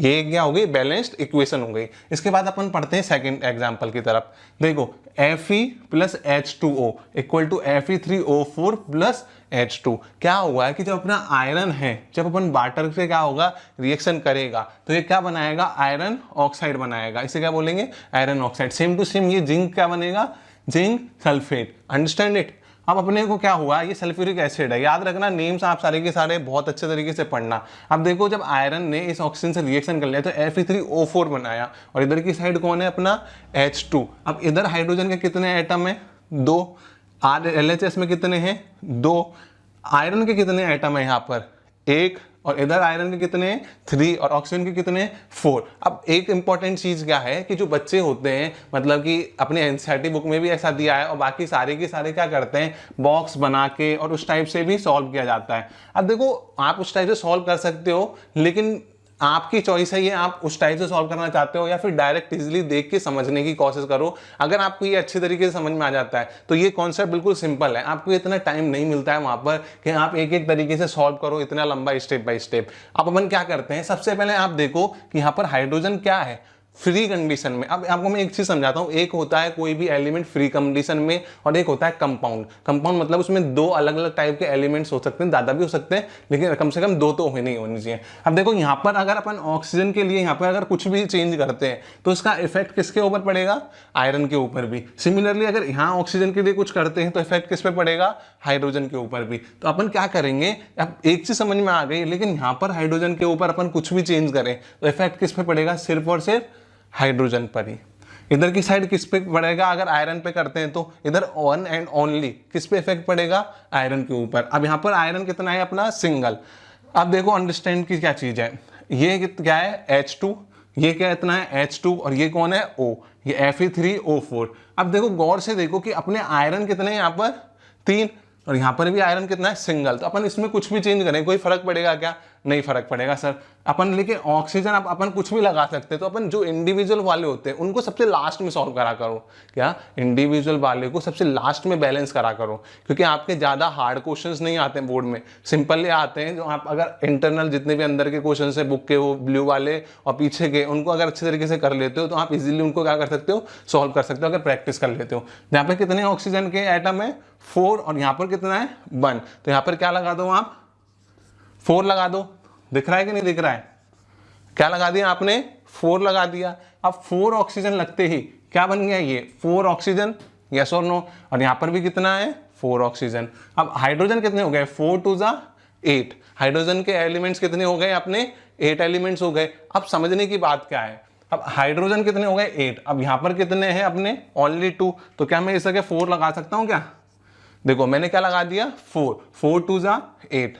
अब देखो दोनों तरफ ध्यान से देखना कि इधर की साइड ऑक्सीजन कितने हो गए LHS में, 4। इधर की साइड RHS में ऑक्सीजन कितने हो गए, 4। दोनों तरफ इक्वल हो गए। इधर हाइड्रोजन कितने थे, 4 2 जा 8 हो गए, और इधर की साइड में कितने हो गए, 4 2 जा 8 हो गए। अब इधर की साइड आयरन कितने बचे, ओनली 3, हाँ या ना। इधर कितने आयरन है, 3 है। तो इसका मतलब क्या, मैं यहाँ पर 3 लगाते ही ये मेरी इक्वेशन क्या हो गई, बैलेंस्ड इक्वेशन हो गई या नहीं हुई। बिल्कुल सिंपल है ना, जस्ट आपको कुछ भी नहीं करना है, थोड़ा सा दिमाग लगाना है और आपका आंसर ऐसे आ जाएगा। अब आपको क्या करना है, इसको इसी टाइप से फटाफट जितने भी क्वेश्चंस हैं आपकी बुक के, इनको इसी टाइप से करना है। मैं आपको आगे के क्वेश्चन समझाता हूं कि कैसे होते हैं, आपको इसको बहुत अच्छे तरीके से समझना है। वापस से समझा देता हूं, आपको कुछ ही नहीं करना है, आपको चेक करना है कि ये कितना है, ये कितना है। बस जो भी इंडिविजुअल वाले हैं उनकी टेंशन नहीं लेनी है, जो कंपाउंड फॉर्म वाले हैं उनका यूज करना है आपको। अगर आपने वो बैलेंस करना समझ में आ गया और समझ में जल्दी से इजीली कर दिया तो समझो आप इजीली क्या कर सकते हो, आंसर निकाल सकते हो। अब इंपॉर्टेंट दूसरी चीज क्या है, अब यहाँ पर क्या है, ये G मतलब क्या होता है, गैसियस फॉर्म के अंदर है ये। अब इस रिएक्शन के अंदर क्या होता है कि जब H2O के पीछे G लिखा होता है, H2O के पीछे G लिखा होता है, इसका मतलब क्या होता है कि अपना जो वाटर है वो किसकी फॉर्म में, gaseous form. Gaseous form water की कौन सी होती है, स्टीम के अंदर है। तो अपन वाटर किस फॉर्म में होगा, अपने स्टीम की फॉर्म में होगा। स्टूडेंट अब अपन नेक्स्ट एग्जांपल की तरफ चलते हैं, वो क्या है, देखो CO + H2 CHOH। अब इसमें देखो ये एरो के बीच में क्या आ गया। अब एक चीज समझने की बात है कि अपनी कोई भी केमिकल रिएक्शन होती है, क्या कोई भी एक केमिकल रिएक्शन होती है तो कुछ कंडीशंस के अंदर, केमिकल रिएक्शंस के अंदर टेम्परेचर, प्रेशर, कैटलिस्ट और ये सारी चीजें क्या करती हैं, अफेक्ट करती हैं। उसके कारण जो क्या होता है, केमिकल रिएक्शन के अंदर कुछ चेंजेस होते हैं या फिर कोई वो रिएक्शन होती है तो उसका मेन रीजन भी क्या होता है, वो प्रेशर, टेम्परेचर, ये सारी चीजें। तो उनको अपन क्या करते हैं, केमिकल इक्वेशन के अंदर अलग से रिप्रेजेंट करते हैं। क्या करते हैं, केमिकल रिएक्शन के अंदर अलग से रिप्रेजेंट करते हैं। जैसे अपना CO + H2, ये एरो ऊपर क्या है 340 एटमोस्फियर, CH3OH। अब समझने की बात क्या है, अब देखो इसके अंदर ये जो 340 एटमोस्फेयर जो लिखा है, एटमोस्फेयर तो आप जानते ही हो ये क्या होता है, प्रेशर का रिप्रेजेंट करता है। तो मतलब 340 एटमोस्फेयर के प्रेशर के ऊपर ये पूरी की पूरी प्रोसेस क्या हुई है, कंप्लीट हुई है। यस और नो, ये रिएक्शन कितने प्रेशर पे हुई है, 340 एटमोस्फेयर पे। यस और नो। अब देखो इसमें क्या है, CO plus H2 equal to CH3OH। अब नाम क्या है इसका, एक कार्बन है, मतलब मैथ इन ऑल। यस और नो। आपको 4th चैप्टर के अंदर केमिस्ट्री में मैं आपको इसको बहुत डिटेल में अच्छे तरीके से पढ़ाऊंगा कि इसका नेम कैसे लिखा जाता है। अब अपन देखो यहाँ पर बैलेंस करते हैं। देखो अपने सबसे पहले यहाँ पर कार्बन कितना है, 1। LHS में कितना कार्बन है, 1। RHS में भी कितना है, 1 ही है। ऑक्सीजन कितना है LHS में, 1। RHS में कितना है अपना, 1 ही है। अब देखो हाइड्रोजन कितने हैं LHS के अंदर, पूरे 2। लेकिन RHS में हाइड्रोजन कितने हैं, कितने RHS में अपने 4 हाइड्रोजन हैं। अब इसका मतलब क्या हो गया कि अपने कार्बन तो इक्वल है, ऑक्सीजन भी इक्वल है, बचा कौन, अपना हाइड्रोजन। अब देखो इधर हाइड्रोजन 4 है, तो इधर अपने को कुछ चेंज करने की जरूरत है क्या, नहीं है। इधर भी अपने को कुछ नहीं है। अब देखो हाइड्रोजन यहाँ पर कौन सी स्टेट के अंदर है, फ्री स्टेट बोल सकते हो आप। इंडिविजुअल इसका मतलब वो फ्री स्टेट बोलता हूँ। वैसे फ्री स्टेट का मतलब केमिस्ट्री में अलग हो जाता है, लेकिन अपन इसको अभी फ्री स्टेट बोल देता हूँ मैं, मतलब इंडिविजुअल फॉर्म में। तो इसका मतलब यहाँ पर 4 है और यहाँ पर 2 है। तो क्या लगाऊंगा मैं, बताओ बच्चों, यहाँ पर 4 लगाते हैं तो क्या हो जाएगा, 4 2 जा 8 हो जाएगा। तो इसका मतलब यहाँ पर क्या लगेगा, 2 लगेगा। जैसे 2 × 2 क्या हो जाएगा, 4 हाइड्रोजन। अब देखो बैलेंस वापस से करो, कार्बन कितना है, 1। इधर भी कार्बन कितना है, 1। इधर ऑक्सीजन कितना है, 1। इधर ऑक्सीजन कितना है, 1। इधर हाइड्रोजन कितने हैं, 4। और इधर हाइड्रोजन कितने हो गए, 4। इसका मतलब अपनी केमिकल रिएक्शन क्या हो गई, क्या हो गई, बैलेंस हो गई। हाँ बिल्कुल सही, कि अपनी जो केमिकल इक्वेशन है, जो अपनी केमिकल रिएक्शन की अपन ने इक्वेशन लिखी थी, वो क्या हो गई, बैलेंस हो गई। आपके क्या होगा, पेपर के अंदर same to same chemical equations को पेपर में दे देगा और वो आपसे पूछेगा कि बैलेंस द फॉलोइंग इक्वेशंस। आपके स्कूल के एग्जाम के अंदर भी यही होगा और आपके फाइनल ईयर एग्जाम में जो बोर्ड के अंदर पूछे जाते हैं, सेम टू सेम क्वेश्चन पूछा जाता है। कई बार क्या होता है कि अपने को इस जगह पूछ लेता है कि ये किस जगह पे, मतलब किस कंडीशन के अंदर हुई। तो कंडीशंस अपन को याद रखनी है कि जब क्या होता है, कार्बन मोनोऑक्साइड, CO मतलब कार्बन मोनोऑक्साइड, जब हाइड्रोजन गैस के साथ में रिएक्शन करती है कितने प्रेशर पे, 340 एटमॉस्फेयर पे, तो क्या बनाती है वो, अपनी मेथेनॉल बनाती है, मतलब कि CH3OH का फॉर्मेशन करती है। इसके बाद में अपन चलते हैं नेक्स्ट इक्वेशन की, वो क्या है, NaCl plus AgNO3 equal to AgCl plus NaNO3। ये आपकी एक्सरसाइज का मतलब कि चैप्टर का जो लास्ट के क्वेश्चन हैं उनमें से एक क्वेश्चन है। अब इसमें देखो आपको समझना है पहले चीज की, केमिकल इक्वेशन पहले से बैलेंस है या नहीं है। आपसे वो क्या डायरेक्ट भी क्वेश्चन पूछ सकता है कि आपसे क्या कहते हैं कि sodium chloride react with silver nitrate then it form silver chloride plus sodium nitrate. अब आपको ध्यान में रखना है कि आपको ये कैसे फॉर्मेशन होता है, इसको भी आपको बनाना आना चाहिए। चलो मैं इसके बाद में 1-2 एग्जांपल उससे रिलेटेड समझा दूंगा। देखो यहाँ पर सोडियम कितना है LHS में, 1। इधर की साइड सोडियम कितना है, 1। इसका मतलब सोडियम में कुछ चेंजेस करने की जरूरत है, अभी तो नहीं लगता है, अपन नहीं करेंगे। इधर क्लोरीन कितना है, 1 LHS में, RHS में कितना है, 1। तो इसका मतलब अपन को बैलेंस करने की जरूरत है क्या, नहीं है रिक्वायरमेंट, तो अपन नहीं करेंगे। इधर Ag मतलब आपको पता है क्या होता है, सिल्वर। और Au जो होता है वो क्या होता है, अपना क्या होता है, गोल्ड। याद रखना, आपसे भूल जाओगे आप, Ag क्या होता है, सिल्वर, Au क्या होता है, गोल्ड। आप कंफ्यूज हो जाते हो क्योंकि जब सिल्वर नाइट्रेट, तो सिल्वर को बच्चे क्या कर देते हैं, SI को सिल्वर कर देते हैं। SI क्या होता है, बोलो बोलो, सिलिकॉन होता है। याद रखना, SI को क्या कर देते हैं, सिल्वर कर देते हैं। सबसे बड़ी गलती है, गलती मत करना। Ag कितना है, 1। इधर की साइड Ag कितना है, 1। इधर नाइट्रोजन कितना है, 1। इधर भी नाइट्रोजन 1। इधर ऑक्सीजन कितना है, 3। और इधर कितना है, 3। इसका मतलब ये केमिकल इक्वेशन जो अपन को दी थी क्वेश्चन वाले ने, ये तो क्या थी, पहले से ही क्या थी, बैलेंस्ड थी तो अपन को यही चीज समझने की जरूरत है कि ये बैलेंस्ड है या फिर नहीं है। अगर ये बैलेंस्ड है तो अच्छी बात है, और अगर नहीं है तो उसको अपन कैसे बैलेंस करेंगे अभी अभी मैंने आपको बताया। और कैसे चेक करते हैं कोई भी इक्वेशन बैलेंस्ड है या नहीं है, क्योंकि आपके क्या कई बार क्वेश्चन भी पूछा जा सकता है कि which of the following are balanced chemical equation और which of the following is not balanced equation. अब अपन चलते हैं नेक्स्ट क्वेश्चन और एग्जांपल जो मैंने आपको अभी बताए थे कि कैसे नेम्स और उन सारी चीजों को अपन लिख के उसको सॉल्व करते हैं। स्टूडेंट आप सबको एक एडवाइस है कि अपनी पूरी वीडियो को बिल्कुल अच्छे तरीके से पूरा करना, जिससे क्या होगा आपको ये जितना भी कॉन्सेप्ट है जो भी हम पढ़ाते हैं SARP-V के जितने भी गुरुज हैं वो सारी तरह आपको बहुत अच्छे तरीके से कॉन्सेप्चुअल तरीके से पढ़ाते हैं। तो आप उसको क्या करना, बिल्कुल ध्यान से देखना, पूरी वीडियो देखा करो। अब देखो पहली चीज कि जो खतरे की घंटी है ना आपके साइड में सब्सक्राइब का बटन, उसको पहले रेड से क्या कर दो, बाइट कर दो। अब अपन चलते हैं अपने नेक्स्ट क्वेश्चन की तरफ। ये क्या चीज है, ये अपन को क्या बताता है कि अपने कोई भी केमिकल रिएक्शन हुई है तो उसको एक प्रॉपर इक्वेशन की फॉर्मेट के अंदर कन्वर्ट करना। अब देखो अपन से क्या होता है कि बच्चे नॉर्मल बैलेंसिंग अलग होती है और ये करना अलग होता है। ये सारी चीजें आपने 9th क्लास के अंदर पढ़ चुके होंगे, अगर नहीं आता है तो मैं अच्छे तरीके से सिखाता हूं, बिल्कुल ध्यान से देखना।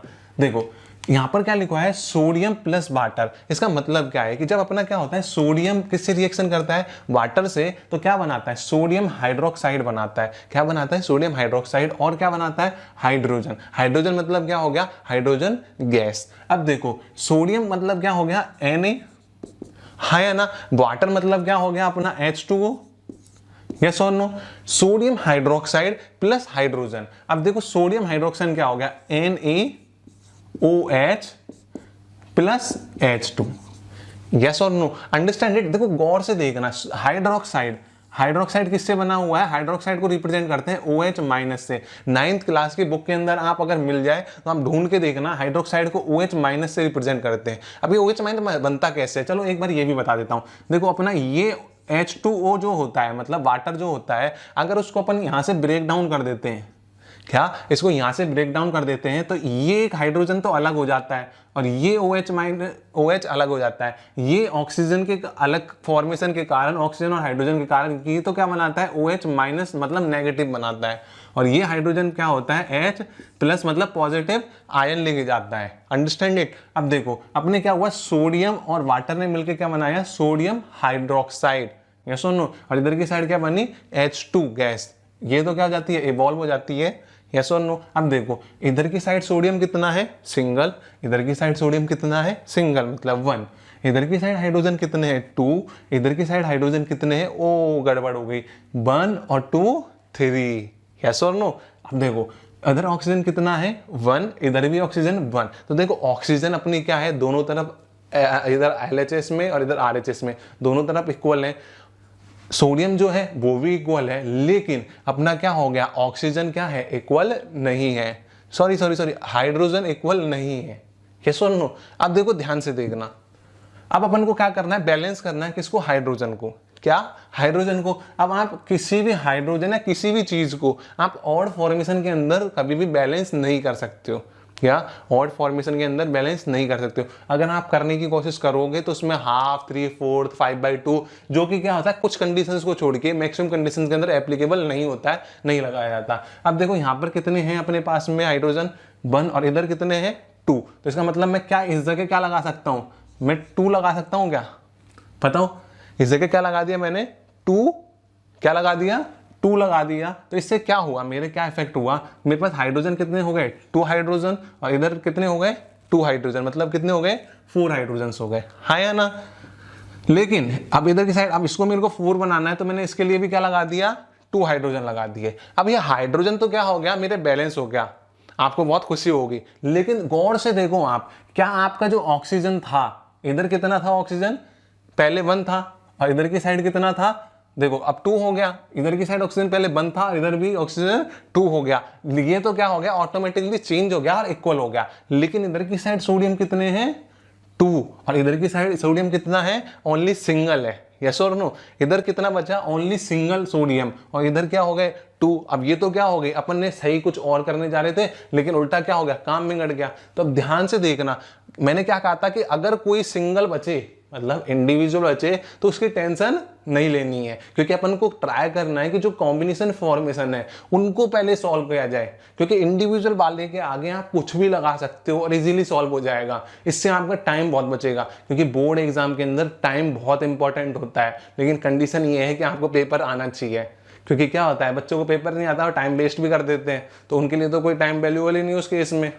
तो आपको क्या सीखने के लिए आप जब यहाँ से टाइम बचाओगे तो मैं आपको बताऊंगा कि कैसे बोर्ड का पेपर अटेम्प्ट करते हैं, कैसे क्या स्ट्रेटजी होती है, कैसे आप 90, 95 या जितनी भी आपके ड्रीम परसेंटेज है कितनी भी आप ला सकते हो। बस आपके ऊपर एफर्ट को आपको लगाना है, आपको मेहनत करनी है, आपको धीरे धीरे लेवल अप करना है, ऐसे ही हवा में काम नहीं करना है। Understand it. देखो तो इसका मतलब सोडियम कितने हो गए 2 और इधर की साइड सोडियम कितना हो गया सिंगल, तो डबल करना है अपन को, तो इसके लिए क्या लगा दिया अपन ने 2 लगा दिया। देखो ये केमिकल इक्वेशन क्या हो गई अपनी बैलेंस्ड हो गई। अब अपन चलते हैं सेकंड की तरफ, calcium hydroxide plus carbon dioxide. Calcium hydroxide मतलब क्या हो गया CaOH। चलो मैं इसको इधर ना लिख के कैल्शियम हाइड्रोक्साइड को मैं इधर लिख रहा हूं, देखो CaOH का कैल्शियम हाइड्रोक्साइड मतलब OH का होल ट्वाइस। अब ये कैसे लिखा, मेरा जो कैल्शियम होता है मेरा जो कैल्शियम होता है, देखना गौर से देखना इस जगह पे, या फिर मैं इधर की साइड लिख देता हूं कि मेरा जो कैल्शियम होता है उसके ऊपर क्या होता है +2 होता है, और OH जो होता है उसके ऊपर -1 होता है। आपको दिख रहा होगा, देखो ध्यान से देख रहे हैं इस जगह, देखो ध्यान से देखो इस जगह कि दिख रहा है यस और नो। तो अब Ca+2 और OH -1 होता है, तो इसमें क्या होता है ये +2 तो इधर आ जाता है और ये -1 इधर आ जाता है। इसके कारण क्या हो जाता है ये Ca और ये क्या हो जाता है OH का होल ट्वाइस। कैसे फॉर्मेशन हुआ ये समझ में आया कि नहीं आया।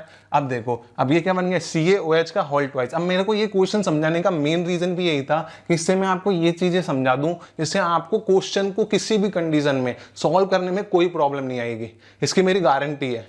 यस और नो।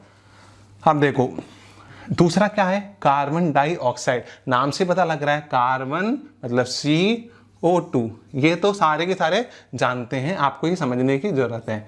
इसके बाद में कैल्शियम कार्बोनेट प्लस वाटर। अब कैल्शियम कार्बोनेट आप जानते ही हो CaCO3, यस और नो।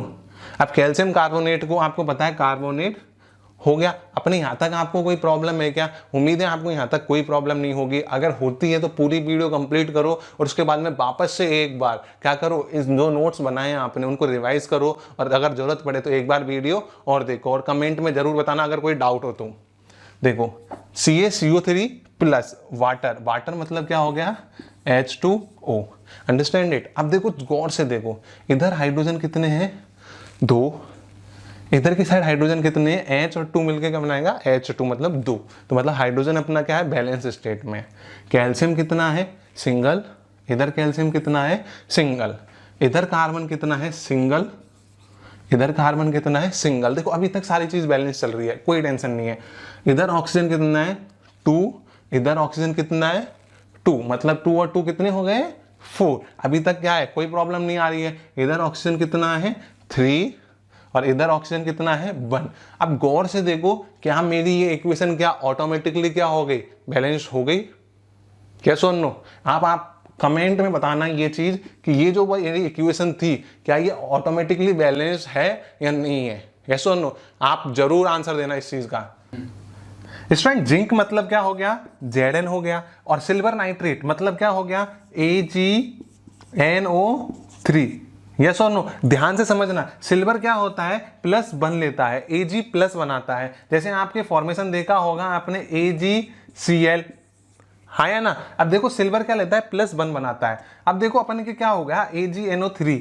अब देखो इधर की साइड क्या Zn, Zn आपको पता है कि क्या बनाता है Zn+2 बनाता है, तो ये क्या बन जाएगा Zn, और NO3 क्या बनाता है -1 लेके चलता है, इसलिए तो ये प्लस माइनस मिलकर क्या बना दिया सिर्फ सिंगल 1 है। तो इसका मतलब क्या हो गया ZnNO3 का होल ट्वाइस, मतलब जिंक का +2 क्या हो गया इसके पास में चल गया, प्लस क्या बना सिल्वर, सिल्वर मतलब कौन हो गया अपना Ag। अब चेक करके बताओ कि मेरे को ये जो केमिकल रिएक्शन है, मतलब ये केमिकल रिएक्शन की इक्वेशन है, ये बैलेंस्ड है या नहीं है।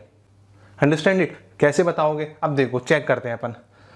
जिंक कितना है 1, इधर जिंक कितना है 1 सिंगल, इधर की साइड सिल्वर कितना है 1, इधर की साइड सिल्वर कितना है 1। अब मैंने आपको एक चीज़ बताई कि कभी भी ज़्यादा चिंता मत करा करो इंडिविजुअल वाले की। अब देखो इधर नाइट्रोजन मतलब NO3 कितना है सिंगल, इधर की साइड NO3 कितना है डबल। वैसे ये चेक करना बिल्कुल गलत चीज़ होती है पूरी फॉर्मेशन को, लेकिन यहाँ पर इसके अलावा कहीं पे नाइट्रोजन ऑक्सीजन कहीं और यूज़ नहीं हुआ है, तो इसलिए अपन चेक कर सकते हैं। नहीं तो अपन इंडिविजुअली नाइट्रोजन ऑक्सीजन ऐसे चेक करते हैं। याद रखना बैलेंसिंग के लिए सबसे इंपॉर्टेंट चीज़ है।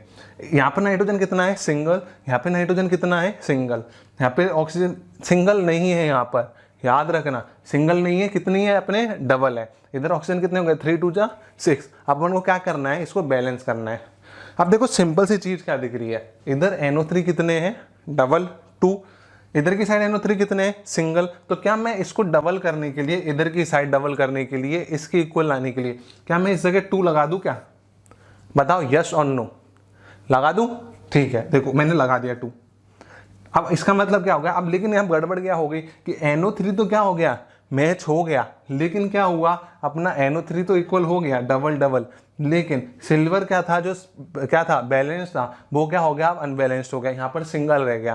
तो इसको बैलेंस करने के लिए अपन को क्या करना पड़ेगा, इस जगह भी क्या लगाना पड़ेगा 2। अब अपन चेक कर लेते हैं कि अपनी बैलेंस है या नहीं है। देखो सबसे पहले अब आपको ये जो पूरी की पूरी रिएक्शन है, क्या बैलेंस करने से पहले मैं आपको एक चीज़ बताता हूँ कि अपनी जो आप आगे चल के नेक्स्ट सेशन के अंदर आप क्या करोगे कि various type of chemical reactions के बारे में, उनमें से एक आती है अपनी डिस्प्लेसमेंट रिएक्शन। जो अपनी डिस्प्लेसमेंट रिएक्शन होती है वो कौन सी रिएक्शन होती है, उसमें अपन सिंपल सा कुछ ही नहीं होता है डिस्प्लेसमेंट रिएक्शन में। उसमें क्या होता है कि एक रिएक्टेंट होता है और एक दूसरा रिएक्टेंट होता है। इन दोनों रिएक्टेंट्स में क्या होता है, एक तो पावरफुल रिएक्टेंट होता है और एक क्या होता है लेस पावरफुल रिएक्टेंट होता है। मान लो कि ये लेस पावरफुल रिएक्टेंट है, क्या ये लेस पावरफुल रिएक्टेंट है, इसके साथ में कोई 2 फॉर्मेशन है, और ये क्या है मोर पावरफुल वाला है, क्या मोर पावरफुल वाला। अब इसने क्या हुआ, ये पावरफुल वाले ने इसमें आया और इससे कहा कि पंच मारा, और इससे ये जो इसकी पावर थी, मतलब इसकी कोई काम की चीज से जो इसका कॉम्बिनेशन था, उसको क्या ले लिया अपने साथ में ले लिया। मतलब क्या करा इसने, इसके स्थान से इसको क्या कर दिया डिस्प्लेस कर दिया, इसलिए क्या बन गया ये डिस्प्लेसमेंट रिएक्शन बन गया। आपसे कई बार क्या होता है क्वेश्चन में पूछ भी लेता है कि ये जो रिएक्शन है तो ये कौन सी रिएक्शन है, डिस्प्लेसमेंट रिएक्शन है। देखो इसने क्या कैसे डिस्प्लेसमेंट है कि इधर क्या हुआ, जिंक ने इस Ag को मतलब कि सिल्वर को क्या कर दिया, देखो डिस्प्लेस कर दिया। तो ये कौन सी रिएक्शन हो गई, डिस्प्लेसमेंट रिएक्शन हो गई। अब ये बैलेंस्ड हो गई, कैसे हुई, यहाँ पर Zn कितना है सिंगल है अपना, यहाँ पर Zn कितना है 1, इधर भी Zn कितना है 1, इधर भी सिल्वर कितने हैं 2, इधर भी सिल्वर कितने हैं 2, इधर नाइट्रोजन नाइट्रेट कितने हैं, देखो नाइट्रोजन 2 हो गए, ऑक्सीजन 6 हो गए, इधर नाइट्रोजन क्या हो गए 2 हो गए, और ऑक्सीजन कितने हो गए 6 हो गए। Understand it. उम्मीद है कि आपको ये सारी की चीज़ें बहुत अच्छे तरीके से समझ में आई होंगी। इन सबको अच्छी तरीके से क्या करना, रिवाइज करना, नोट्स बना के इनको प्रैक्टिस करना अपनी एनसीईआरटी और रेफरेंस बुक से। और क्या है, बोर्ड के जितने भी प्रीवियस ईयर की केमिकल रिएक्शंस आई हैं उनको क्या अच्छे तरीके से सॉल्व करना। गारंटी है मेरी, आप सेडिंग से पढ़ा होगा, कॉन्सेप्ट समझ लिया होगा, तो आप एक एक क्वेश्चन को चुन चुन के करोगे। कैसे करोगे, चुन चुन के करोगे। मिलते हैं अगली वीडियो में, तब तक के लिए धन्यवाद, जय हिंद। Hello students, welcome on digital learning platform of Sarfi Gurukul. Student, अब तक के सेशन में हम बात कर चुके हैं केमिकल रिएक्शन, केमिकल इक्वेशंस और उनसे रिलेटेड कैरेक्टरिस्टिक्स की, और अब तक अपन और क्या क्या पढ़ चुके हैं, बैलेंस ऑफ केमिकल रिएक्शंस, मतलब कि अपन कैसे किसी भी केमिकल रिएक्शन को अपन क्या कर सकते हैं, बैलेंस कर सकते हैं। अब अपन इस चैप्टर के most important topic, most important क्यों, क्योंकि ये बहुत ज़्यादा पूछे जाते हैं इनसे क्वेश्चंस, क्योंकि पूछे तो पूरे चैप्टर में कहीं से भी जाते हैं, मैं आपको बताता रहता हूँ। लेकिन क्या है कि जैसे आपके बैलेंस केमिकल रिएक्शन है वो एक इंपॉर्टेंट है, क्योंकि वो आपके पूरी जितनी भी केमिस्ट्री है क्लास के अंदर सब जगह रिएक्शंस को बैलेंस करना बहुत इंपॉर्टेंट होता है, मतलब कि केमिकल इक्वेशंस को। ठीक है, तो आप अपन क्या करेंगे, अपन पढ़ेंगे various types of chemical reactions. देखो जो केमिकल रिएक्शंस हैं उनमें बहुत सारे टाइप्स हैं, जैसे अपना क्या हो गया, combination reaction, decomposition reaction, displacement reaction, double displacement reaction, या फिर आप पढ़ सकते हो रिडक्शन और ऑक्सीडेशन, जैसे अपन मिला के बनाते हैं रेडॉक्स रिएक्शन। ये one of the most reaction है रेडॉक्स रिएक्शन। इसके अलावा भी बहुत सारी रिएक्शंस हैं, लेकिन अपने कोर्स के अंदर इस टाइम पे 5 या 10 के अंदर। अब देखो अपन सबसे पहले पढ़ेंगे केमिकल रिएक्शन के बारे में, या फिर केमिकल रिएक्शन नहीं, कॉम्बिनेशन केमिकल रिएक्शन के बारे में। देखो कॉम्बिनेशन केमिकल रिएक्शन क्या होती है, नाम से ही पता लग रहा है कॉम्बिनेशन। कॉम्बिनेशन क्या होता है कि ये कोई एक चीज है, ये दूसरी चीज है, दोनों ने मिलकर क्या बना लिया, एक कॉम्बिनेशन बना लिया। हाँ या ना? जैसे मान लो कि ये एक कोई रिएक्टेंट है और ये कोई दूसरा रिएक्टेंट है, दोनों ने मिलके एक नया थर्ड प्रोडक्ट बना लिया, यही क्या कहलाएगा, कॉम्बिनेशन रिएक्शन। समझ में आया क्या? देखो और इसे क्या बोलेंगे, व्हेन टू और मोर रिएक्टेंट्स, मेरे साथ बोलते जाओ, व्हेन टू और मोर reactants react with each other and make one product, that is called combination reaction।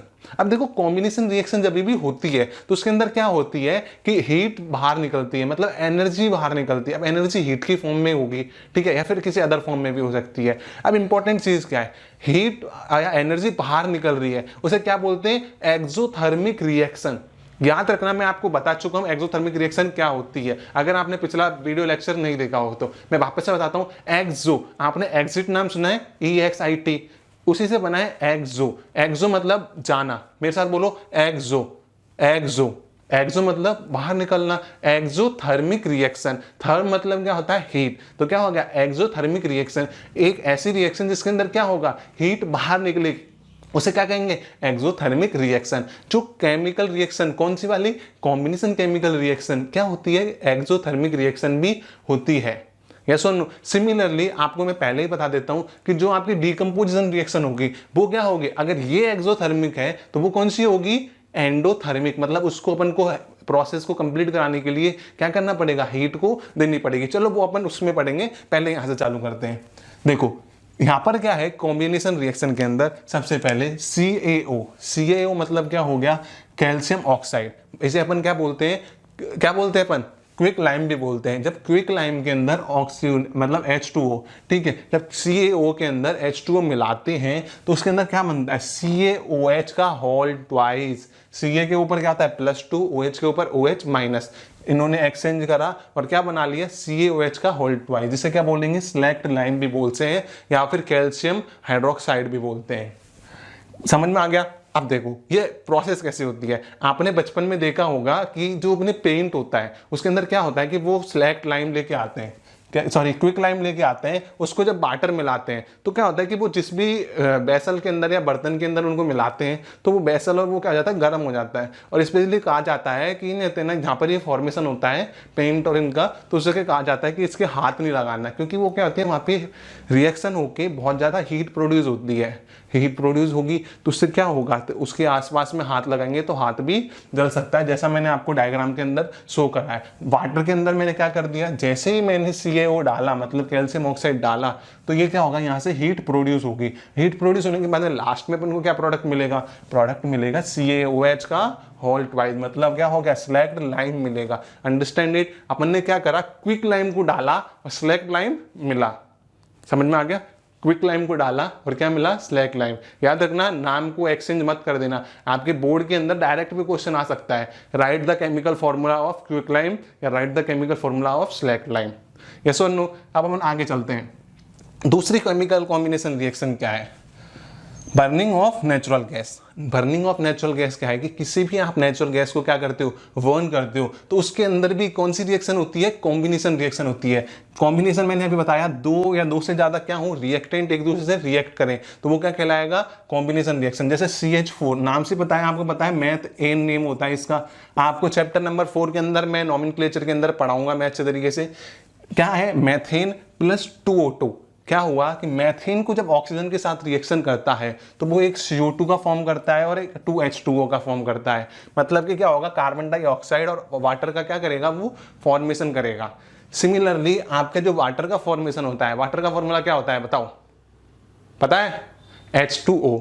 वो कैसे बनता है, हाइड्रोजन और ऑक्सीजन के जब क्या होता है मॉलिक्यूल्स एक दूसरे से रिएक्ट करते हैं तो क्या बनता है, H2O बनता है। अब उनको बैलेंस आपका लेना है, H2 + O2 = 2H2O। या सुनो, अब देखो समझने की बात क्या है, अब उसके अंदर 2 लगा लेना अपने हिसाब से, ठीक है, बैलेंस कर लेना। यस और नो? अब देखो इसके बाद आता है respiration is an exothermic process. ये आपका CBSE का सबसे फेवरेट क्वेश्चन है, आपके स्कूल के टीचरों का भी फेवरेट क्वेश्चन है कि आपसे पूछा जाता है हर बार, बुक के अंदर भी है। और ये चीज़ मोस्ट ऑफ द बच्चों को समझ में नहीं आता है कि जो रेस्पिरेशन है, मतलब अपन सांस लेते हैं और ये पूरी की पूरी जो प्रोसेस है, ये एक्सोथर्मिक रिएक्शन कैसे है, देखो मैं समझाता हूँ एक्सोथर्मिक रिएक्शन कैसे है। कि मान लो कि आपने कुछ भी फूड खाया, अपन को पहली चीज फर्स्ट बात होती है कि आपको जिंदा रहने के लिए, मुझे है, सबको, एनिमल्स जितने भी हैं, अपन सबको जिंदा रहने के लिए क्या होता है कि अपन को किस चीज़ की रिक्वायरमेंट होती है, एनर्जी की। अब एनर्जी कहाँ से मिलेगी, पहली चीज अपन ने कुछ भी खाया, मतलब अपन ने कुछ भी ब्रेड बिस्किट टोस्ट या कुछ भी खाया, तो अपन को क्या हुआ, वहां से एनर्जी मिलती है, रोटी सब्जी, इन सबसे जो एनर्जी मिलती है, डायरेक्ट एनर्जी कभी भी नहीं मिलती है। आपने जब खाया तो उनके अंदर क्या होता है, कार्बोहाइड्रेट होता है। जब ये कार्बोहाइड्रेट ब्रेक डाउन हो जाता है, किसके अंदर, कार्बोहाइड्रेट ब्रेक डाउन हो जाता है ग्लूकोज के अंदर, है सो नो। अब मान लो कि मैंने कुछ खा लिया आराम से, मान लो मैंने एप्पल या फ्रूट कुछ भी खाया, और मैंने खाना खाने के बाद में मैंने क्या किया, उसके बाद में सांस भी तो लूंगा, वो कार्बोहाइड्रेट जो था वो क्या हो गया, ब्रेक डाउन हो गया किसके अंदर, ग्लूकोज के अंदर। अब मैंने क्या ली, ये सांस ली, ठीक है, ब्रीथिंग करी, ये ब्रीथिंग से मेरे अंदर क्या गया, ऑक्सीजन, ग्लूकोज मेरे उसके अंदर पहले से ही प्रेजेंट था। अब क्या हुआ, जैसे ही मेरा ये ग्लूकोज और ऑक्सीजन रिएक्शन करते हैं, क्या ग्लूकोज और ऑक्सीजन रिएक्शन करते हैं, तो एक तो CO2 बनती है, दूसरी H2O बनती है, और इसके अलावा एक और चीज बनती है, उसका नाम है एनर्जी। CO2 तो आप क्या करते हो, ये लिया और छोड़ दिया, ये तो क्या है आपका CO2। वाटर अपनी बॉडी में अलग अलग फॉर्म के अंदर, यूरिन के थ्रू, स्वेटिंग के थ्रू या एटसेट्रा फॉर्म के अंदर क्या हो जाता है, निकल जाता है। अब ये जो एनर्जी होती है अपनी सेल्स के अंदर वर्क करती है, मतलब कि ये सारा फॉर्मेशन किसके अंदर हुआ, अपनी सेल के अंदर वर्क हुआ, उससे अपन को क्या हुआ, एनर्जी मिली, जिससे मैं आपको पढ़ा पा रहा हूँ, जिसके कारण आप इजीली बैठ के पढ़ सकते हो, एनर्जी के साथ काम कर रहे हो, आप खेलोगे कूदोगे खाओगे पढ़ोगे एग्जाम दोगे, ये जितनी भी आपके वर्क्स हैं ये सारे एनर्जी के कारण ही तो हो रहे हैं। तो इसका मतलब समझ में आ गया कि ये तो पूरी की पूरी प्रोसेस है, वो क्या है, रेस्पिरेशन। तो इसका मतलब रेस्पिरेशन क्या हो गई, एक्सोथर्मिक रिएक्शन हो गई। क्यों हुई, मैंने स्टार्टिंग बताया था कि अगर किसी रिएक्शन के अंदर क्या हो, एनर्जी या हीट क्या हो, बाहर निकले, एग्जिट हो, क्या हो, एग्जिट हो, एग्जिट मतलब एक्सो, ऐसे करा करो, एक्सो मतलब गया, इसका मतलब क्या हो गया, वो एक्सोथर्मिक रिएक्शन हो गई। समझ में आ गया। इसके बाद में एक और चीज कहा जाती है कि जो decomposition of vegetables into compost, जो भी आपका वेजिटेबल्स है उन सबका डिकम्पोजिशन होना किसकी फॉर्म में, कंपोस्ट की फॉर्म में, वो भी एक कौन सी रिएक्शन है, केमिकल कॉम्बिनेशन रिएक्शन। कौन सी रिएक्शन है, केमिकल कॉम्बिनेशन रिएक्शन। तो ये एक तो आपका एक इंपॉर्टेंट टॉपिक हो गया जहां से आपका पक्का क्वेश्चन आता ही आता है, या तो आपका क्वेश्चन डायरेक्ट कॉम्बिनेशन रिएक्शन से आ सकता है, कई बार इसका नाम एडिशन रिएक्शन भी बोल देता है। देखो ये दोनों मिलकर नया चीज बनाया ना, तो इसका नाम क्या हो गया, एडिशन रिएक्शन भी हो गया। तो आपका क्या होता है कि इस टाइप से, इस चैप्टर से रिलेटेड, सॉरी स्पेशली इस टॉपिक से रिलेटेड कॉम्बिनेशन रिएक्शन से क्वेश्चन पूछा जा सकता है। ये अलग अलग चीजें हैं। अब अपन पढ़ते हैं डीकम्पोजिशन रिएक्शन। डीकम्पोजिशन रिएक्शन है क्या, बेसिकली डीकम्पोजिशन रिएक्शन कुछ भी नहीं है।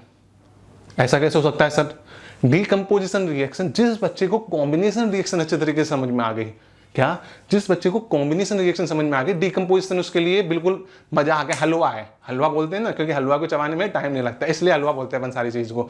अब आपको मजे से पढ़ना है, देखो कि कॉम्बिनेशन रिएक्शन समझ में आ गई, अब अपन को क्या समझनी है, डीकम्पोजिशन रिएक्शन। डीकम्पोजिशन रिएक्शन क्या है कि मान लो कि ये कोई मेरा क्या है, रिएक्टेंट है, एक सिंगल प्रोडक्ट है। पहले मैंने क्या करा था, दो छोटे छोटे प्रोडक्ट को लेके रिएक्टेंट को लेके एक नया प्रोडक्ट बनाया था। लेकिन अब मैंने क्या करा, एक बड़ा रिएक्टेंट है, इसको मैंने क्या कर दिया, ब्रेक डाउन कर दिया, किसके अंदर, दो के अंदर। तो ये क्या बन गई, मेरी एक कौन सी रिएक्शन बन गई, डीकम्पोजिशन रिएक्शन हो गई। सिंपल सी चीज है, जो कॉम्बिनेशन या एडिशन रिएक्शन है उसका अपोजिट कौन है, डीकम्पोजिशन रिएक्शन। डीकम्पोजिशन रिएक्शन क्या हो गई कि when we break down a single reactant into two or more products, then it is called the decomposition reaction। अब इंपॉर्टेंट क्या चीज है डिकम्पोजिशन। अब देखो ये कौन सी थी, एक्सोथर्मिक, तो इसका मतलब ये कौन सी हो गई, एंडोथर्मिक। कौन सी रिएक्शन हो गई, एंडोथर्मिक रिएक्शन, अपोजिट। तो डिकम्पोजिशन एंडोथर्मिक कौन सी होगी, जिसको प्रोसेस को कंप्लीट करने के लिए, मतलब कि कोई भी एक प्रोसेस है उसके लिए क्या करनी पड़ेगी, अपन को क्या देना पड़ेगा, एनर्जी देनी पड़ेगी। क्या, एनर्जी देनी पड़ेगी। इसका मतलब वो रिएक्शन कौन सी है, डीकम्पोजिशन रिएक्शन है, साथ के साथ में वो एंडोथर्मिक रिएक्शन भी है। तो आपके जितने भी एग्जांपल्स है इनमें से जो जो आपको अच्छे लगे, जैसे ये वाला इंपॉर्टेंट है क्योंकि क्वेश्चन आता है, तो ये रिएक्शन लर्न कर लेना अच्छे तरीके से। पूछो क्यों, क्योंकि देखो इससे आपका एक तो क्वेश्चन कंप्लीट हो गया, एग्जाम्पल लर्न हो गया किसका, कॉम्बिनेशन रिएक्शन का। दूसरा लर्न हो गया किसका, एक्सोथर्मिक रिएक्शन का। तीसरा किसका हो गया, रेस्पिरेशन इन एक्सोथर्मिक। एक रिएक्शन याद करा और आपको कितने लर्न हो गए, 3 हो गए। इसी टाइप से आपके इनमें से कोई सा भी एक एग्जांपल अभी आपसे पूछ ले, difference between combination reaction and decomposition reaction, तो भी आपके काम में आएगा। इसके अलावा आपको क्या है कि डिकम्पोजिशन रिएक्शन, अब ये पढ़ाते हैं। देखो आपको करना क्या है कि फेरस सल्फेट के क्या है, वैसे ये फेरस सल्फेट क्रिस्टल से फॉर्म में होता है। वो क्या होता है FeSO4.7H2O। आपको क्रिस्टल फॉर्म के अंदर आपने पढ़ा होगा, वाटर की जो क्रिस्टल फॉर्म होती है, सॉरी आयरन फेरस सल्फेट की क्रिस्टल फॉर्म होती है 7H2O के फॉर्म में होता है। अपन ने सिर्फ FeSO4 लिया है, ठीक है। फेरस सल्फेट जिसे बोलते हैं, अपन ने क्या करा कि एक टेस्ट ट्यूब ली, ठीक है, बॉइलिंग टेस्ट ट्यूब ली, उसके अंदर अपन ने क्या करा, फेरस सल्फेट को डाल दिया और बर्नर के ऊपर, देखो जैसे मान लो ये टेस्ट ट्यूब है, ये लिया और इसके ऊपर अपन ने डाल दिया और ये अपना होल्डर है और इस जगह बर्नर से ये क्या हो रहा है, बर्न हो रहा है। अब क्या वो याद रखना इंपॉर्टेंट चीज क्या है कि कभी भी इसको ना तो अपने नोज के पास में, अपने फेस के पास में रखना और ना ही किसी पड़ोसी के पास में रखना, क्योंकि इसमें से क्या होती है सल्फर डाइऑक्साइड और सल्फर ट्राइऑक्साइड और ये सारे फॉर्मेशन की गैसेस निकलती हैं, ये दोनों गैसेस बाहर निकलती हैं, ये क्या होती है अपनी बॉडी के लिए हार्मफुल होती हैं। तो अंडरस्टैंड इट कि जब भी फेरस सल्फेट क्या होता है, ब्रेक डाउन होता है हीट देने पे फेरिक ऑक्साइड में, सल्फर डाइऑक्साइड में और सल्फर ट्राइऑक्साइड में। बहुत इंपॉर्टेंट चीज है ये, बहुत इंपॉर्टेंट रिएक्शन है। और याद रखना है इसके अंदर आपको कि कभी भी अपन क्या नहीं करते हैं, फेस के पास में क्यों नहीं लेके आते हैं, आपसे क्वेश्चन भी पूछ सकता है वो, तो आपको ध्यान रखना है कि फेस के पास में क्यों नहीं लेके जाते हैं, क्योंकि इसमें से क्या होता है हार्मफुल गैसेस निकलती हैं। यस और नो, इसे क्या बोलेंगे, डीकम्पोजिशन रिएक्शन। अब देखो इसको क्या देनी पड़ रही है, अपन को हीट देनी पड़ रही है। अगर अपन किसी भी रिएक्शन के अंदर हीट दे रहे हैं तो वो कौन सी रिएक्शन कहलाएगी, एंडोथर्मिक रिएक्शन। एंडो मतलब अंदर देनी पड़ रही है। मैंने आपको पिछले वीडियो में बताया था कि एंडोस्कोपी जो होती है, अगर आपको नहीं पता है तो मैं बता देता हूं कि अपने बॉडी के इंटरनल ऑर्गन जैसे पेट में किसी का अल्सर हो रहा है या क्या हो रहा है, उसको चेकिंग के लिए अपन क्या करते हैं, एंडोस्कोपी होती है। उसमें क्या होता है कि एक पाइप होता है, उसके अंदर आगे की साइड कैमरा लगा रहता है और उसको अपन क्या करते हैं, माउथ के थ्रू अपन अंदर देते हैं, जिससे पता रहता है कि अपने कोई अल्सर या कोई भी बॉडी के अंदर प्रॉब्लम हो रही है, गैस्ट्रिक प्रॉब्लम जितनी भी होती है उनके लिए क्या होता है, एंडोस्कोपी का टेस्ट होता है। एंडोस्कोपी के नाम से बना है एंडोथर्मिक, उससे याद कर लेना चाहो तो, या फिर याद रखना एक्सो का अपोजिट एंडो। एक्सो मतलब जाना और एंडो मतलब अंदर। यस और नो। अब देखो अपन ने क्या करा, CaO, नेक्स्ट चलते हैं। CaO मतलब क्या हो गया, कैल्शियम कार्बोनेट। क्या बोलो मेरे साथ, कैल्शियम कार्बोनेट। देखो इससे इसके और अलावा नाम क्या है, लाइमस्टोन। लाइमस्टोन, ठीक है। अब आपसे क्वेश्चन पूछ लेगा, right the chemical formula of limestone. Calcium carbonate देने पे सारे बच्चे लिख देंगे जिन जिनको आता है, ठीक है। 100% कभी भी नहीं होता है, मान लो 70-80% बच्चों को आता है कि भाई कैल्शियम कार्बोनेट क्या होता है, लिख दोगे आप, मान लो। बाकी के टिप टाप के लिख देंगे थोड़ी बहुत 10-5%, लेकिन लाइमस्टोन डालते ही ये रेशो जो परसेंटेज है ये 50% के आसपास आ जाएगी। हो सकता है इससे नीचे भी चल जाए 30-40% पे, लेकिन याद रखना लाइमस्टोन नाम आते ही बहुत इंपॉर्टेंट है। लाइमस्टोन मतलब क्या होगा, CaCO3 हीट दी तो CaO quick lime plus CO2, है ना। क्विक लाइम, लाइमस्टोन और क्या था, स्लैग लाइम। ये तीनों के तीनों फॉर्मूलेस को बहुत अच्छे तरीके से लर्न कर लेना और समझ लेना कि इनका नेम, किसका क्या नेम होता है और कैसे यूज होता है। आपके पूरी केमिस्ट्री के 10th क्लास के अंदर ये चलते रहेंगे आगे पीछे होते हुए। इसके बाद आता है PbNO3 का होल्ड ट्वाइस। इसे क्या बोलते हैं, लेड नाइट्रेट। लेड नाइट्रेट होता है वो भी सेम टू सेम होता है। लेड नाइट्रेट में क्या है, अपन को हीट दी अपन ने लेड नाइट्रेट में, तो क्या बनेगा, PbO, क्या बनेगा, PbO 2PbO plus 4NO2, 2PbO plus 4NO2 plus oxygen. अब ये भी सेम टू सेम रिएक्शन है। जब भी आप इस रिएक्शन को करोगे तो भी आपको क्या करना है, अपने फेस से इसको दूर रखना है, क्योंकि इसमें कौन सी एमिशन होता है इस रिएक्शन के अंदर, कोई भी केमिकल रिएक्शन होती है उसको अपने माउथ से और उससे दूर रखा जाता है। Basically try to be avoid that कि आपके माउथ या किसी भी, क्योंकि कई बार क्या होता है केमिकल रिएक्शन जब भी होती है टेस्ट ट्यूब या जो भी चीज़ में अपन करते हैं, तो क्या जाते हैं, वर्न भी हो सकते हैं, ब्लास्ट भी हो सकती है, गैसेस कोई हार्मफुल गैस हो जिससे आपको हार्म हो, तो try to be avoid that, ठीक है। NO2 जो हो गया, क्या हो गया, नाइट्रोजन।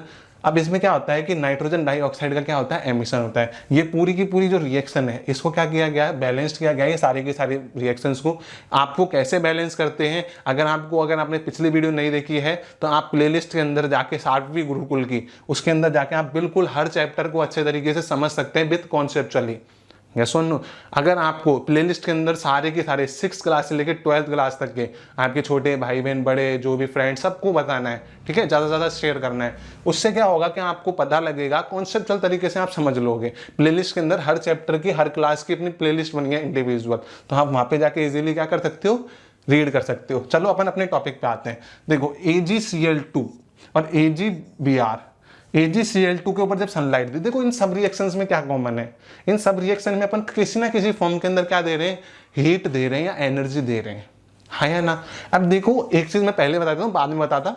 देखो अपन ये जो है एनर्जी या हीट जो भी दे रहे हैं, इसमें अपन क्या क्या दे सकते हैं, एक तो हीट दे सकते हैं, एक सनलाइट दे सकते हैं, और क्या दे सकते हैं अपन, इलेक्ट्रिक करंट, इलेक्ट्रिसिटी पास कर सकते हैं। इन सब प्रोसेस के थ्रू आप क्या कर सकते हो, किसी भी एक रिएक्शन को हैपन करवा सकते हो। कौन सी, डिकम्पोजिशन रिएक्शन, जिसके अंदर क्या है कि अपन को रिएक्शन को कंप्लीट करने के लिए कुछ एनर्जी या हीट किसी ना किसी फॉर्म के अंदर देनी पड़ती है। उसे क्या बोलेंगे, डिकम्पोजिशन रिएक्शन। साथ ही साथ उसे क्या बोलेंगे, एंडोथर्मिक रिएक्शन।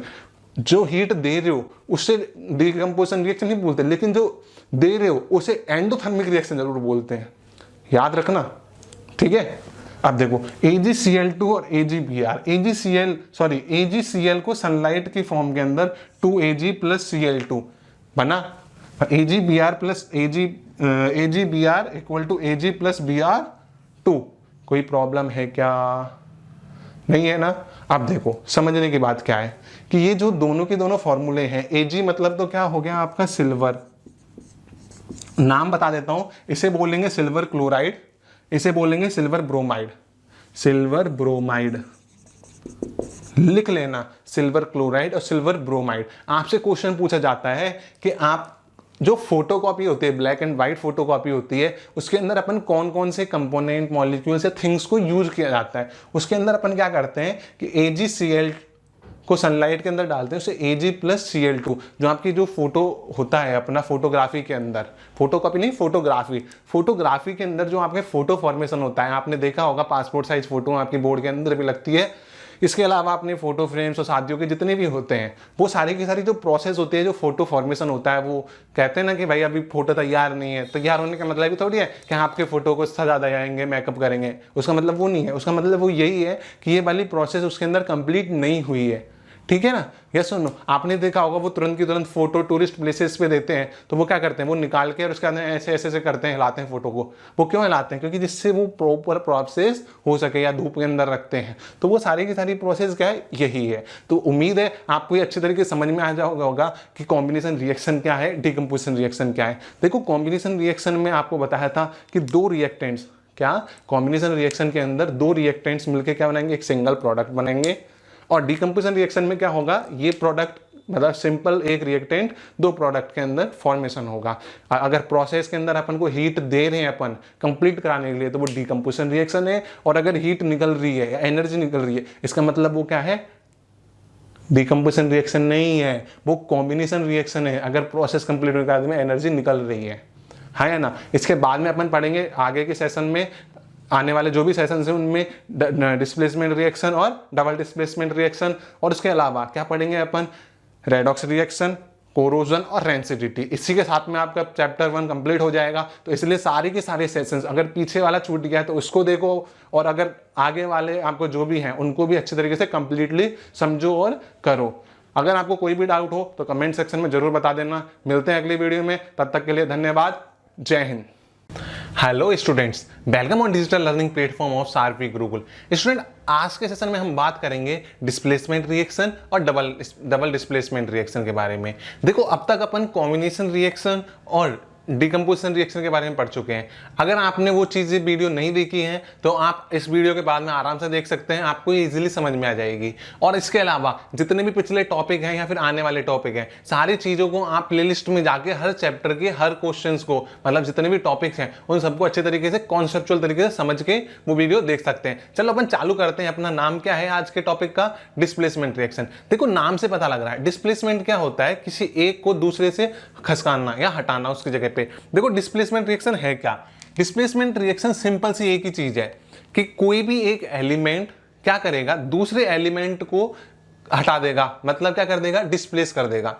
अब कौन हटा सकता है, मेरे को एक चीज बताओ कि मान लो कि ये कोई एक एक्स पर्सन है और ये बाय पर्सन है। अपन प्रैक्टिकली समझते हैं थोड़ा सा, ये एक्स है और ये बाय, ये कमजोर है और ये पावरफुल है, ये दोनों के दोनों का कॉम्बिनेशन है। ये पावरफुल है और ये जो एक्स है ये जेड है, तो ये क्या हुआ, एक्स जेड बन गया और ये वाई हो गया। अब ये पावरफुल वाला क्या करेगा, इस कमजोर वाले को आएगा और इसको ऐसे धक्का दबा के पार कर देगा।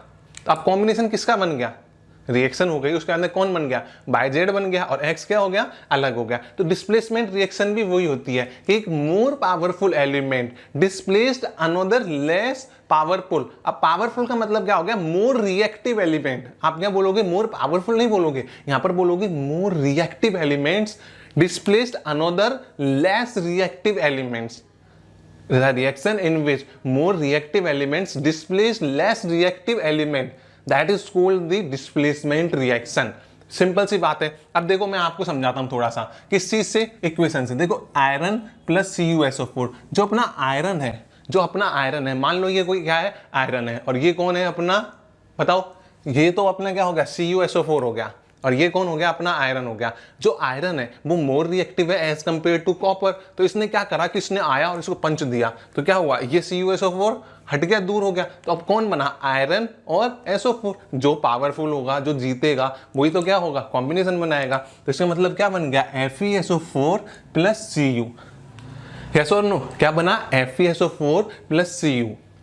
यस और नो। अब Cu जो था वो कमजोर था, इसको क्या कर दिया अपन ने, डिस्प्लेस कर दिया। अब देखो ये Fe तो आयरन है, आपको पता ही है, ये सॉलिड फॉर्म के अंदर होगा। ये चीज जो ऊपर सिंबल्स लिखे हैं इससे आपको पता है, मैं पहले भी पुराने वीडियोस के अंदर एक्सप्लेन कर चुका हूँ। CuSO4 मतलब क्या हो गया, कॉपर सल्फेट।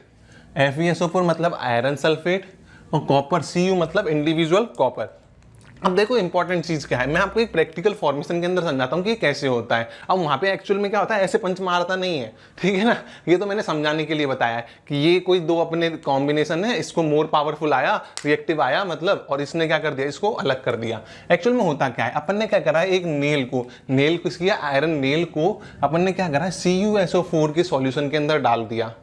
क्या डाल दिया, CuSO4 सॉल्यूशन के अंदर डाल दिया। अब देखो ये जो SO4 है ये किसके कॉम्बिनेशन के फॉर्म में, Cu के साथ में। SO4 कॉम्बिनेशन में किसके है, Cu के साथ में। तो ये क्या करता है कि SO4 यहां से छूट के किसके ऊपर आ जाता है, आयरन नेल के ऊपर आ जाता है। और ये जो डॉट डॉट है यही क्या है आपका, ये बन जाएगा आपका आयरन, तो ये रहा, और ये डॉट डॉट मतलब क्या हो गया, SO4। मैंने सिंपलाइज करा इसको, तो ये क्या बन जाएगा, आयरन मतलब क्या जाएगा, FeSO4। यस और नो। ये टेस्ट ट्यूब है। अब देखो इसमें आपको समझाता हूं कि अपन ने क्या करा, एक होल्डर के अंदर, मतलब कि अपना पूरा का पूरा एक होल्डर है, टेस्ट ट्यूब होल्डर है मान लो, उसके अंदर क्या करा मैंने, इस टेस्ट ट्यूब के अंदर दो नेल्स को बांध दिया। क्या करा, दो नेल्स को एक थ्रेड के थ्रू बांध दिया, और इसके अंदर मैंने कौन सा सॉल्यूशन के अंदर डाला है, इसको कॉपर सल्फेट सॉल्यूशन के अंदर। जब अपन इसको कॉपर सल्फेट के सॉल्यूशन के अंदर डाल देते हैं तो क्या होता है कि जब आफ्टर सम टाइम क्या हो जाता है कि ये आयरन और ये कॉपर सल्फेट का सॉल्यूशन, मतलब नेल्स वो रिएक्शन करके क्या बना लेते हैं, आयरन सल्फेट बना लेते हैं।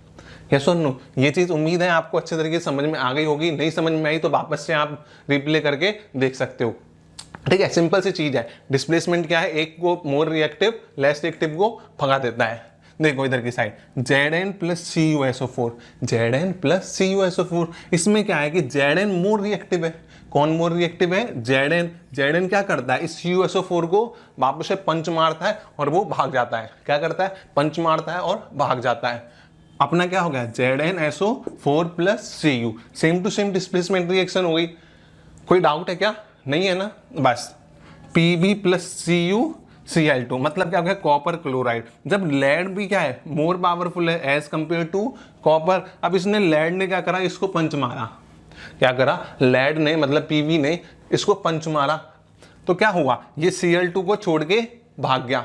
तो क्या बन गया, PbCl2। अब लेड क्लोराइड बन गया। क्या बन गया, लेड क्लोराइड बन गया। देखो अगर आपको डिस्प्लेसमेंट रिएक्शन समझ में आ गई तो देखो डबल डिस्प्लेसमेंट रिएक्शन है, ये इसी के रिलेटेड है। क्या डिस्प्लेसमेंट रिएक्शन समझ में आ गई ना, यस और नो जरूर बताना कमेंट सेक्शन में, ठीक है। डबल डिस्प्लेसमेंट रिएक्शन क्या होती है, नाम से पता लग रहा है कि अगर डिस्प्लेसमेंट दो बार होगा तो वो क्या हो जाएगी, डबल डिस्प्लेसमेंट रिएक्शन हो जाएगी। जैसे मैं आपको समझाता हूं, reaction in which exchange of ions between the reactants are called the double displacement reactions. मतलब कि क्या है कि किसी भी रिएक्शन के अंदर दो रिएक्टेंट्स के बीच में एक्सचेंज ऑफ आयंस हो। यहां पर क्या हुआ, सिर्फ सिंगल के फॉर्म में हुई, यहाँ पे क्या हुआ, सिंगल फॉर्मेशन हुआ। लेकिन डबल डिस्प्लेसमेंट के अंदर क्या होता है, दो बार एक्सचेंज होता है। जैसे Na2SO4, यस और नो, मतलब क्या हो गया, सोडियम सल्फेट और BaCl2। क्या चीज, BaCl2 मतलब क्या हो गया, बेरियम क्लोराइड। अपन ने क्या करा कि Na2SO4 को एक टेस्ट ट्यूब के अंदर है और BaSO4 जो है वो दूसरी टेस्ट ट्यूब के अंदर है। अपन ने इससे इसमें डाला, मान लो ये एक टेस्ट ट्यूब है जिसके अंदर कौन है अपना बेरियम क्लोराइड और इसके अंदर कौन है अपना सोडियम सल्फेट। अपन ने इसके अंदर डाल दिया। जब अपन इसके अंदर डालेंगे, क्या इसके अंदर डालेंगे तो ये दोनों क्या करेगा, रिएक्शन कंप्लीट करेगा, हैपन करेगा। अब इसके अंदर क्या होता है कि एक जना, अब आप गौर से समझना इसमें क्या हुआ कि इसने क्या करा, सोडियम ने मान लो कि बेरियम को क्या कर दिया, पंच मारा और ये भाग गया। क्या हुआ, ये बेरियम को पंच मार के भाग गया। अब इसने क्या करा, इस Cl2 से अलग कर दिया किसको, बेरियम को। सोडियम ने Cl2 से अलग कर दिया किसको, बेरियम को, या फिर ये कह सकते हो बेरियम ने अलग कर दिया SO4 से किसको, सोडियम को।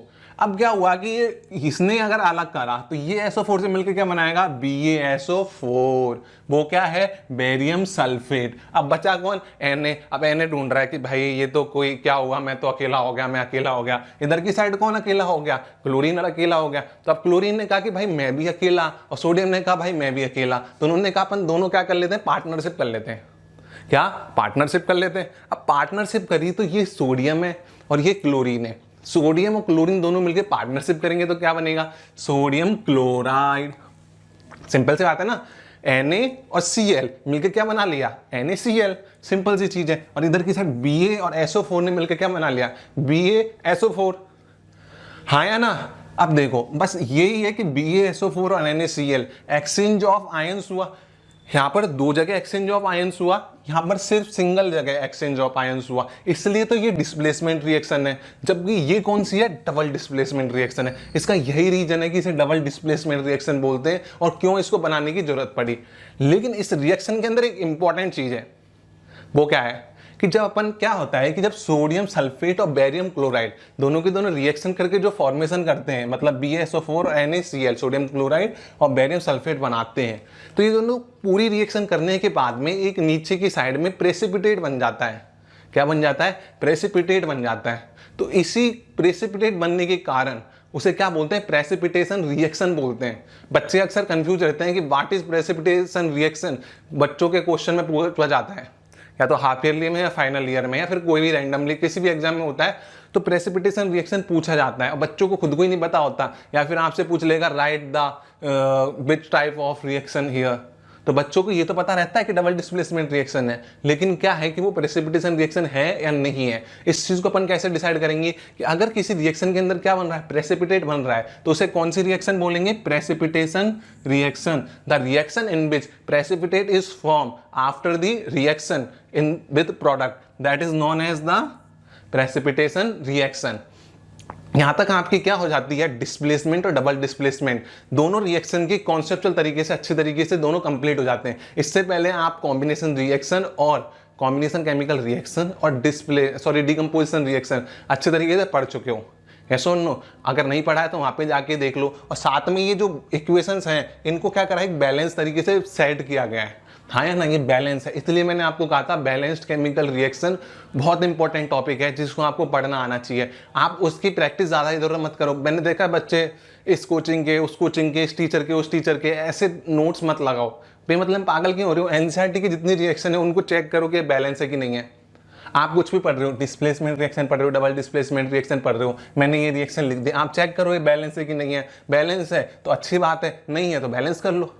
ऐसे ही तो प्रैक्टिस करोगे, इसी तो यूटिलाइजेशन कहते हैं और ऐसे रिवीजन होगा। आप बैठ के रटने लगोगे, बैठ के 10-10 सॉल्व करोगे, ऐसे सॉल्व नहीं होगा।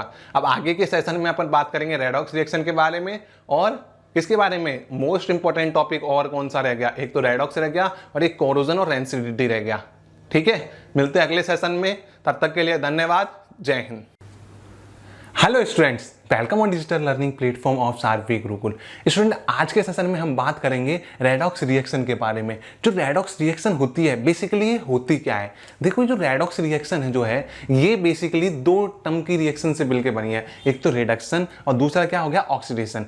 देखो रिडक्शन और ऑक्सीडेशन ये दोनों के दोनों क्या है, केमिकल रिएक्शन के पार्ट हैं। आपको पता है ना, मैंने various types of chemical reaction के, अभी ये कौन सी वाली रिएक्शन चल रही है, इस टाइम पे रेडॉक्स रिएक्शन चल रही है। इससे पहले अपन क्या क्या पढ़ चुके हैं, combination reaction, decomposition reaction, displacement reaction और डबल डिस्प्लेसमेंट रिएक्शन। हाँ, यदि आपने नहीं पढ़ी है तो ये वीडियो कंप्लीट करके उससे पहले वाले अपने चैनल के, सारफी गुरुकुल के चैनल की प्लेलिस्ट के अंदर जाके एक एक वीडियो को अच्छे तरीके से देख के समझ के उसके बाद में फिर ये चाहो तो रिवाइज कर सकते हो। अब देखो रेडॉक्स रिएक्शन मैंने अभी बताया आपको, दो चीज से मिलकर बनी है, एक है रेडॉक्स रिएक्शन और दूसरी क्या है, ऑक्सीडेशन। अब देखो ऑक्सीडेशन और रेडॉक्स दोनों के, सॉरी ऑक्सीडेशन एंड रिडक्शन, ये दो चीजें हैं। अब देखो इनमें पहले एक एक चीज करके पढ़ते हैं। जैसे पहली चीज आ गई ऑक्सीडेशन, क्या आ गया, ऑक्सीडेशन। ऑक्सीडेशन के अंदर देखो सबसे इंपॉर्टेंट चीज क्या है, ऑक्सीडेशन के अंदर है, नाम भी आगे जुड़ रहा है, ऑक्सी मतलब क्या हो जाएगा, ऑक्सी कहते क्या निकलता है, ऑक्सीजन निकलता है। क्या निकलता है, ऑक्सीजन। इसका मतलब क्या हो गया कि ऑक्सीडेशन कहीं ना कहीं रिलेशन में है किससे,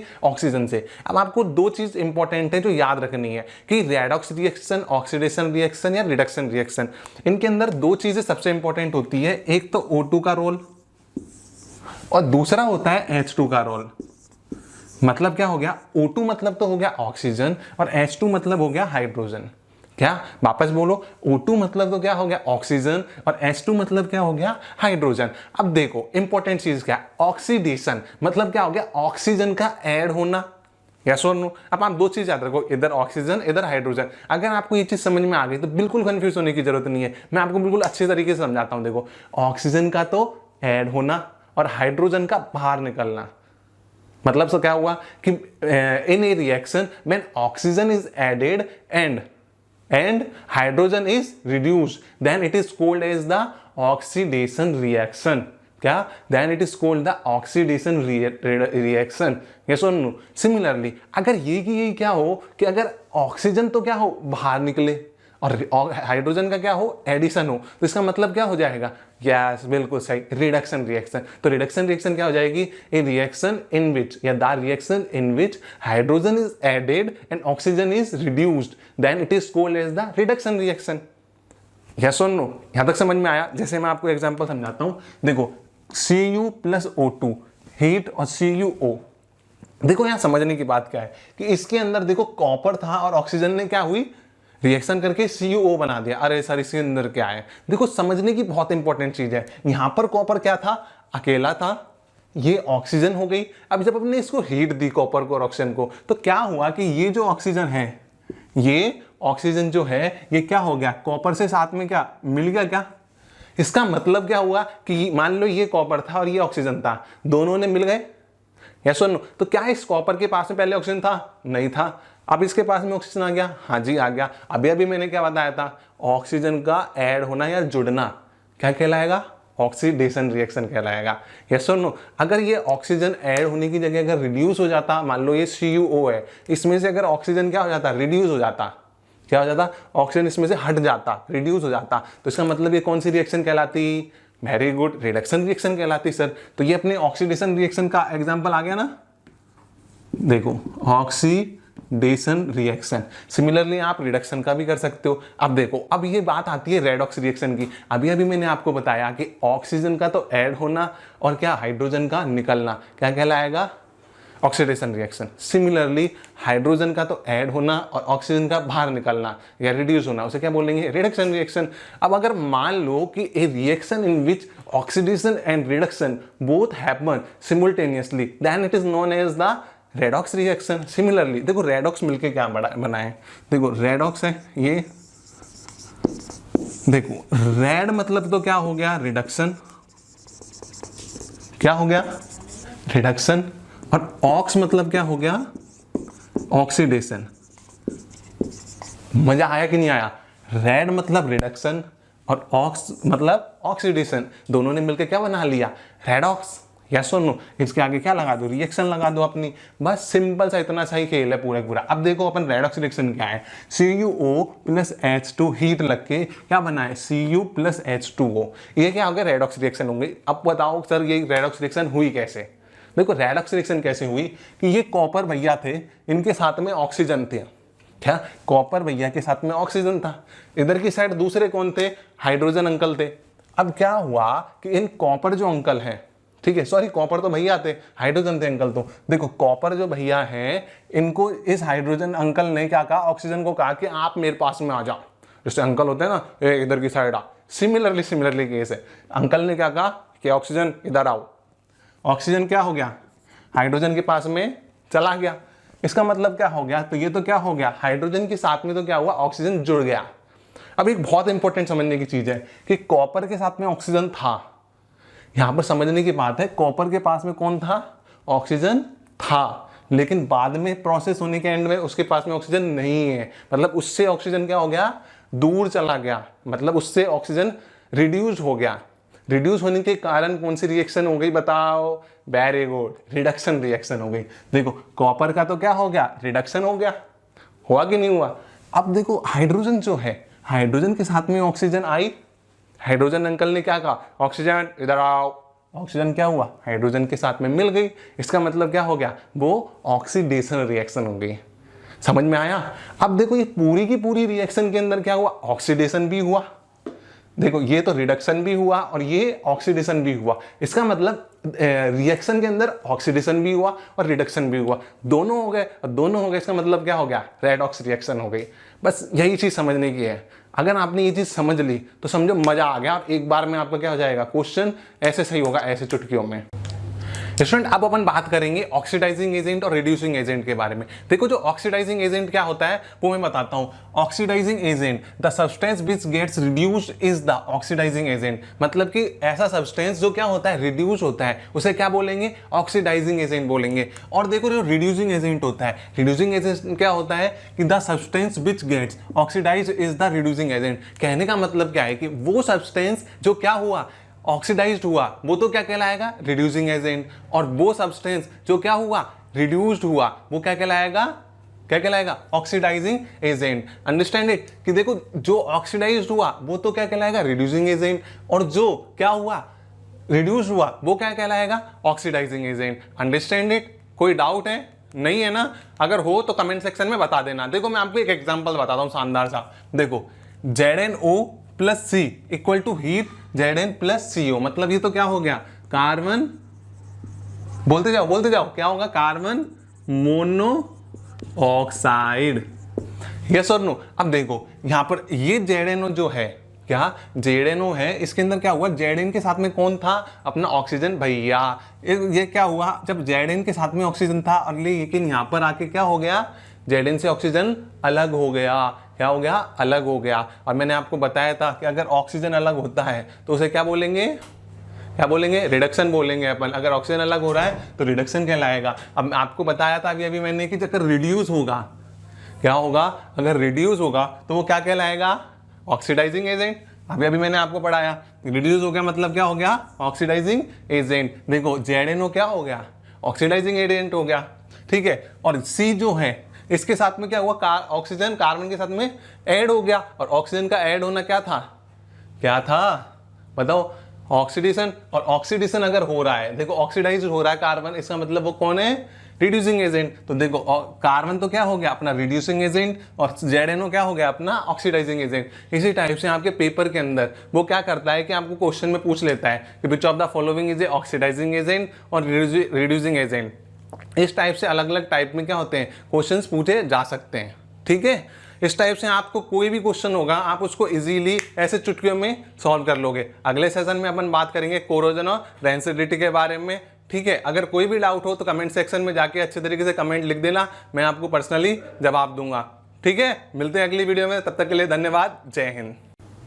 hello students, welcome on digital learning platform of Sarvi Gurukul. Student अब तक के सेशन में हम बात कर चुके हैं what is chemical reaction, what is chemical equation, characteristic of chemical reaction और बैलेंस्ड केमिकल रिएक्शन और various type of chemical reaction जितने भी हैं, चाहे वो आपके कॉम्बिनेशन रिएक्शन हो, डिकम्पोजिशन रिएक्शन हो, डिस्प्लेसमेंट रिएक्शन हो, डबल डिस्प्लेसमेंट रिएक्शन हो, या फिर आपकी रेडॉक्स रिएक्शन हो। अब अपन इस चैप्टर के चैप्टर नंबर 1 के लास्ट टॉपिक, उसका नाम क्या है, कोरोजन और रेंसिडिटी, वो पढ़ेंगे। यदि आपने वो सारे की सारी वीडियोस नहीं देखी हैं तो कोई टेंशन नहीं है, सार्वी गुरुकुल के प्लेलिस्ट में जाके आप आराम से इस वीडियो के एंड होने के बाद में आराम से आप उसको देख सकते हो।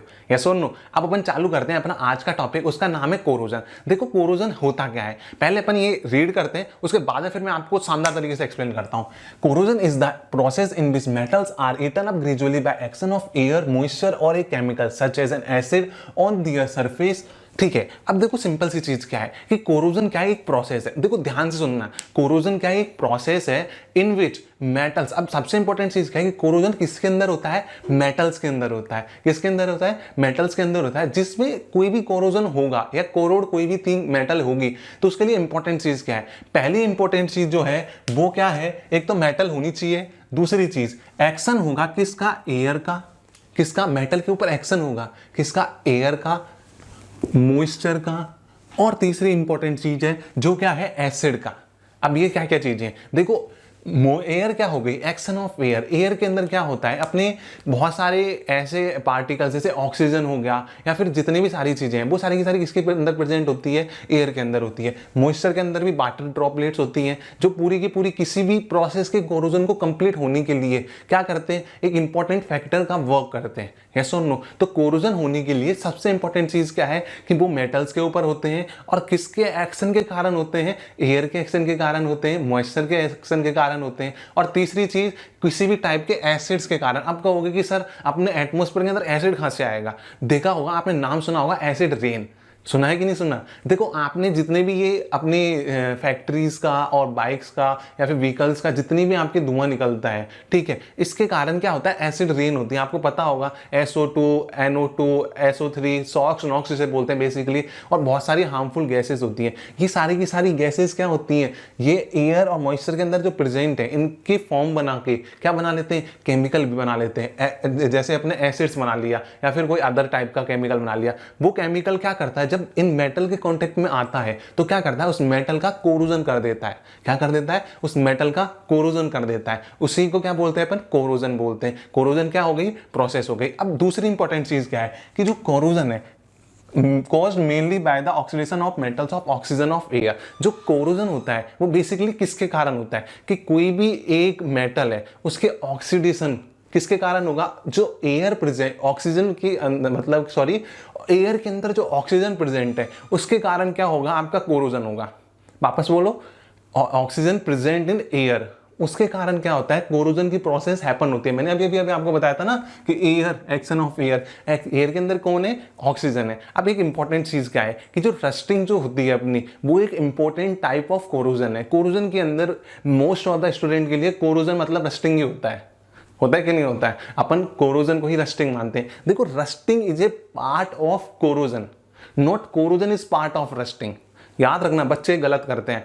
अब जैसे आपकी सिल्वर हो गई, मतलब कि चांदी की या जितनी भी चीजें हैं वो ग्रीनिश कलर की हो जाती हैं, होती है ब्लैक या ग्रीनिश कलर की, मतलब ग्रीन कलर की। आपके क्या हो गए, कॉपर के मतलब तांबे के जो बर्तन होते हैं, राम जहारे जिसे बोलते हैं, तांबे के कोई भी बर्तन होगा वो भी ग्रीनिश कलर का हो जाता है, तो उसको नींबू से या पीताम्बरी से साफ करते हैं। तो वो वही क्या प्रोसेस है, उस कोरोजन को उस पे से हटाने की प्रोसेस है। जैसे गोल्ड के ऊपर भी क्या होता है, ब्लैक हो जाता है, तो फिर अपन सुनार के पास में जाते हैं कि उसको साफ करवाने के लिए। वो भी एक क्या है, कोरोजन को हटाने की एक प्रोसेस है ना। अब देखो ये रस्टिंग ऑफ आयरन, ये भी क्या है, एक कोरोजन का पार्ट है।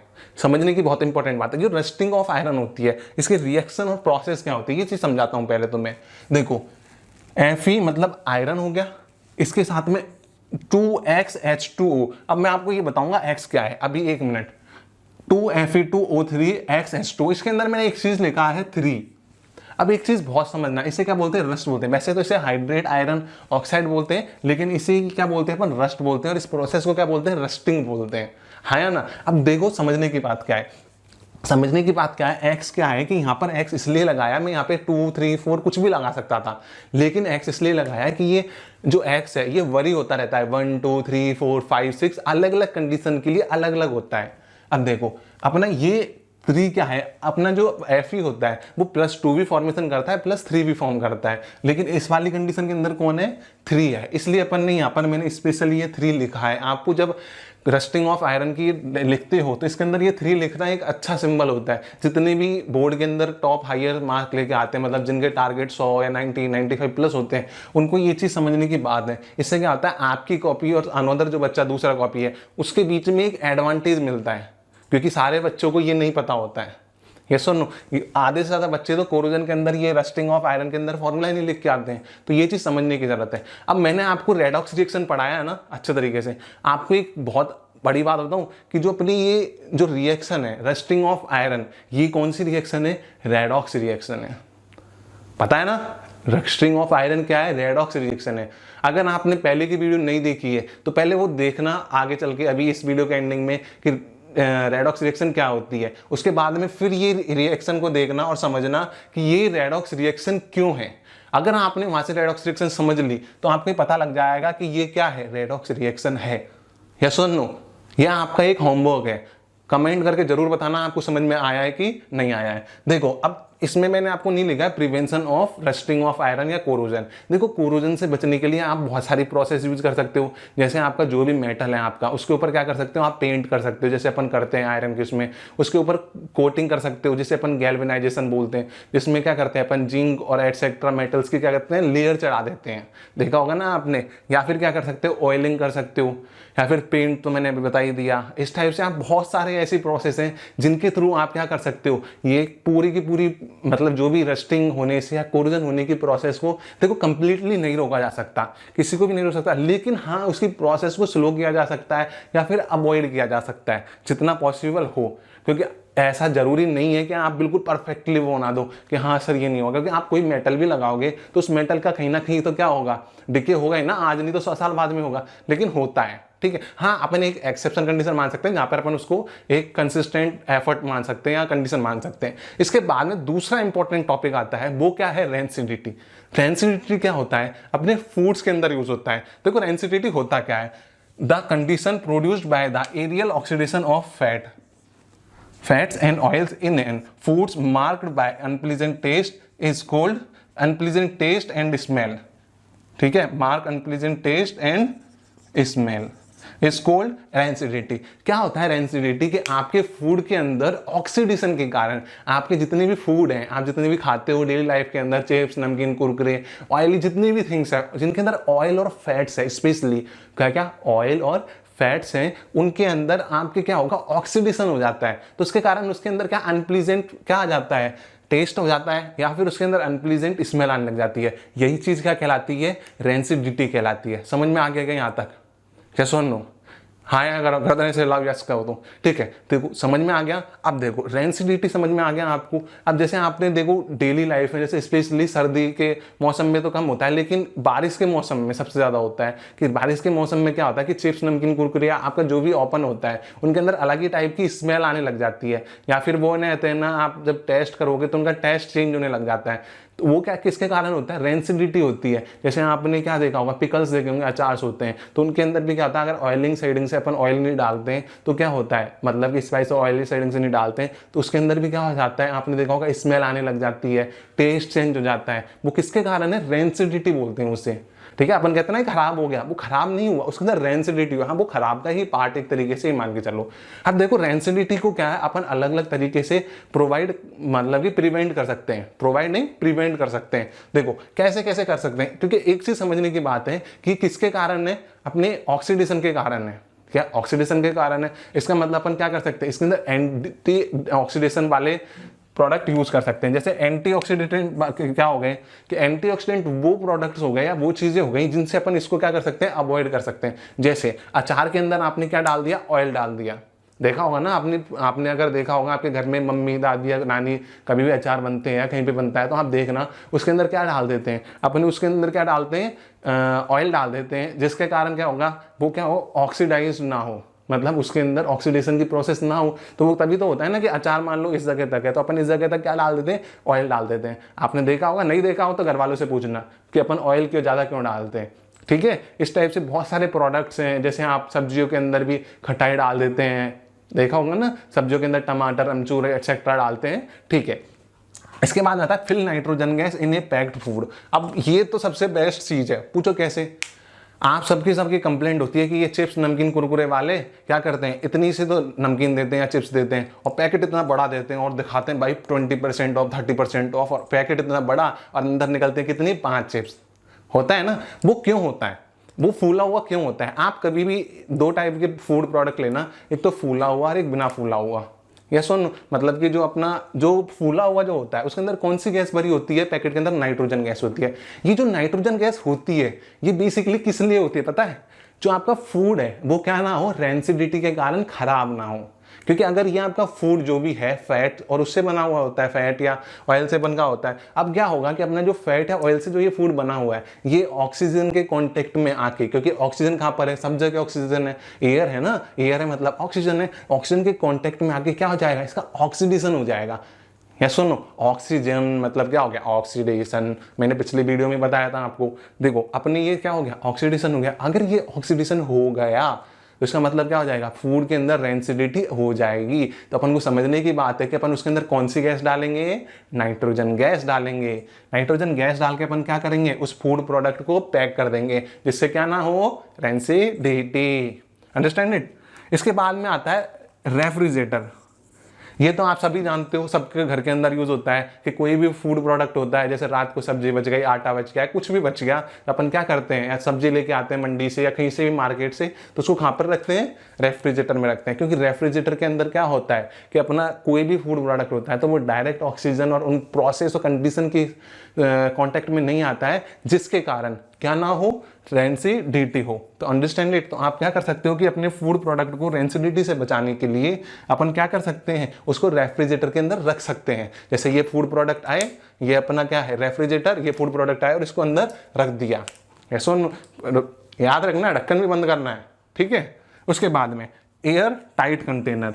अपना कोई भी फूड प्रोडक्ट है उसको क्या करो? एयर टाइट कंटेनर के अंदर रखो। एयर टाइट कंटेनर मतलब कि जैसे आपके क्या हो गया, कोई भी लिक्विड प्रोडक्ट आ गया खाने का या फिर कोई भी चीज़ होता है तो वो क्या होता है? एयर टाइट कंटेनर में आता है। जैसे आपका रसगुल्ले का डब्बा ही हो गया, वो क्या होता है? अगर तुरंत के तुरंत खाना है तो बात अलग है, लेकिन लॉन्ग टर्म के लिए चलाना है या फिर कोई भी प्रोडक्ट जिसमें 1-2 दिन या ज़्यादा टाइम तक होगा तो अपन उसको किसके अंदर रखते हैं? एयर टाइट कंटेनर में रखते हैं। जैसे अपना पिकल्स का मैंने एग्जांपल दिया, तो उसमें कहते हैं ना कि अपने को कि वो पिकल का जो ढक्कन है उसको साइड से टाइट लगाना। क्यों लगाना? क्योंकि एयर टाइट रहेगा तो ऑक्सीजन नहीं जाएगी, ऑक्सीजन नहीं जाएगी इसका मतलब क्या नहीं होगा? ऑक्सीडेशन नहीं होगा। और अगर ऑक्सीडेशन नहीं हुआ इसका मतलब क्या होनी होगी? रेंसिडिटी नहीं होगी। Very good.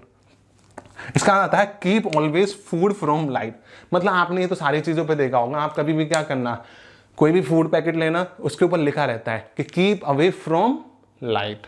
अंडरस्टैंड? ये बहुत इंपॉर्टेंट चीज है। आप जो लेके आते हो ना चिप्स या कोई भी चीज लाते हो, उसको लाके और खाना नहीं है सिर्फ, खाने के अलावा उस पर देखा करो कि क्या क्या लिखा हुआ है, उसका न्यूट्रिएंट्स मतलब उसके अंदर कौन कौन से न्यूट्रिएंट्स यूज हुए हैं, उसका न्यूट्रिशन का लेवल क्या है, कभी कभी देख लिया करो। ये भी काम की चीजें होते हैं, इसलिए तो पढ़ाई करते हो, उसका यूज भी करा करो।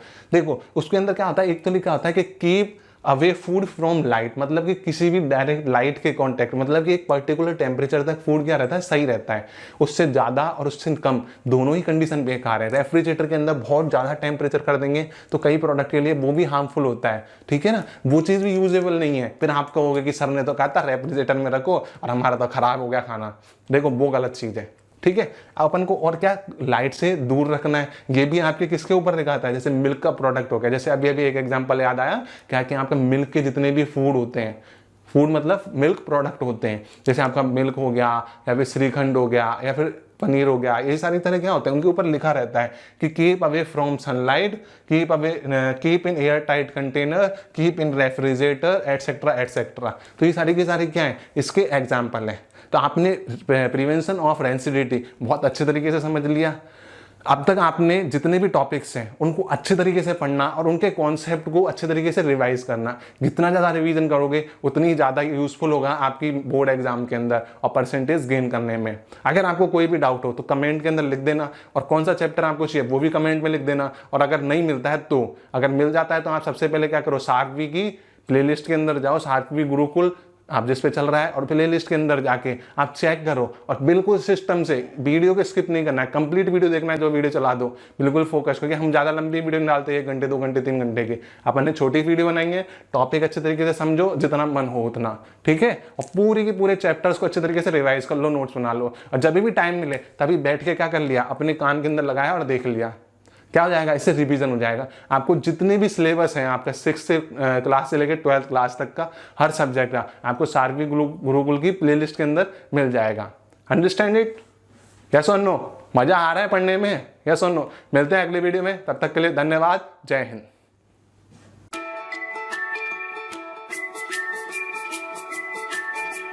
है।